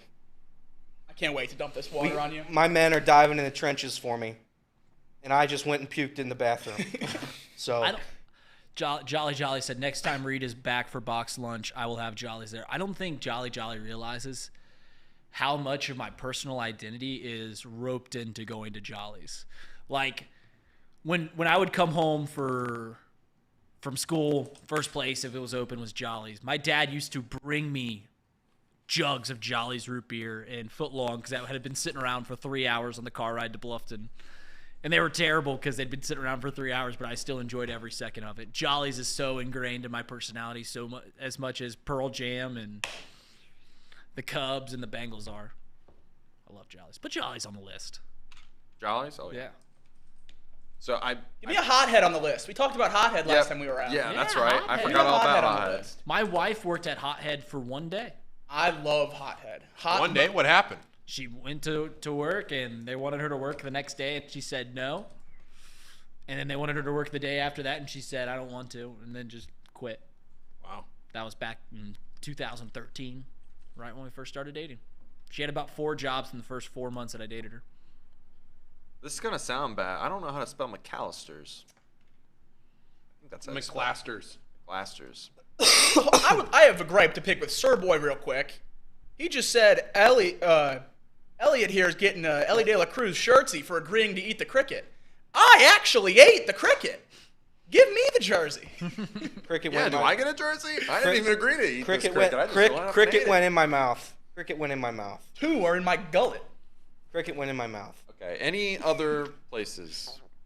Jacob's a strong man. Elliot, you have an option? Mad Mike's. Mad Mike's. This is electric content right here. All right. What do we got? We're Spin good. that wheel. We're good. Spin it. Just to let everyone know, I probably will not be going. Oh, no. I'm gonna go back home and. Oh, go ahead. Uh-oh. Alex is bad. Yeah, Alex may or may not have tore her ACL. Oh, No. no. So I'm gonna go back home and help her out a little bit. Okay. Figure out a plan. Okay.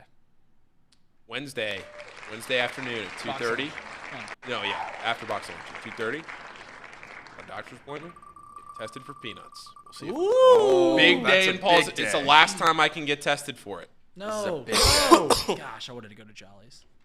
Well, I mean, I guess I could. But after you're 22, 23, you don't grow out of it anymore. I haven't gotten tested in like 10 years. Good luck. How optimistic? What? How optimistic? How you feel? My optimism is hoping that I can eat stuff that says like may contain peanuts. Like I have no optimism for a peanut butter jelly sandwich. That ship has sailed. If Really? we get 200 Like- likes one day, Paul's got to eat a PB&J. We'll have the epi ready to go. Brother, that's not even a shtick. I'd be dead. We'll have the epi ready to go. Yeah, we'll epi. We'll be ready. That's a $4,000 EpiPen. Crickets is sticking around a long time. Crickets Yeah, is hanging. Crickets. You guys should just not. Crickets pay is attention, hanging but around. Crickets is, No. Trust me, I'm paying attention. Would love an all blue. Uh oh. Oh my God. We have a 33% chance of eating crickets here, Reed. No. Well, No, it's just me and Reed. Hang on. Isn't it that it has to? I feel bad. It becomes one or the other. You have to. I Still eat really crickets. don't want to eat a cricket. Like, So No, yeah. No, if crickets is not eliminated here, you guys have to eat crickets. no. Because we go to the other one. No, It has to You win. go to It has it to has win. to win. It has to win. We've always, when it gets down to the last two, we pick the one it lands on. Right, but since the crickets is not a meal item, Well, don't it doesn't worry about matter. it. Doesn't Yeah, matter. don't worry about it. You guys got out of Golly. something. I was sweating. I've never had a more risky roulette spin than right there. That'd be Paul, worse than Paul, Sonic. it's worse than you think. Is it really? Yeah. It's not that bad. Keep them around ain't because that bad. that'll come back. Like, Brother, just keep we them. have Yeah. thousands. You know, going from crickets to Skyline is a massive upgrade. What about Arizona's Golden Star? Skyline. All right, we're going to Skyline, guys. I won't be back on Wednesday. They're gonna do box lunch. It's gonna be box court between Jacob and Casey. I heard Casey was writing up a monologue as the show was going on today. So I'm excited to watch that. I'll be in PNC. I'm taking as I mentioned earlier. taking my dad to Cleveland and Pittsburgh for a little 2-day, two stadium road trip. I'll be back on Friday for Box Lunch. So, guys, have fun. But as always, this has been Box Lunch presented by Betfred Sportsbook. They'll see you on Wednesday. I'll see you on Friday. See you guys.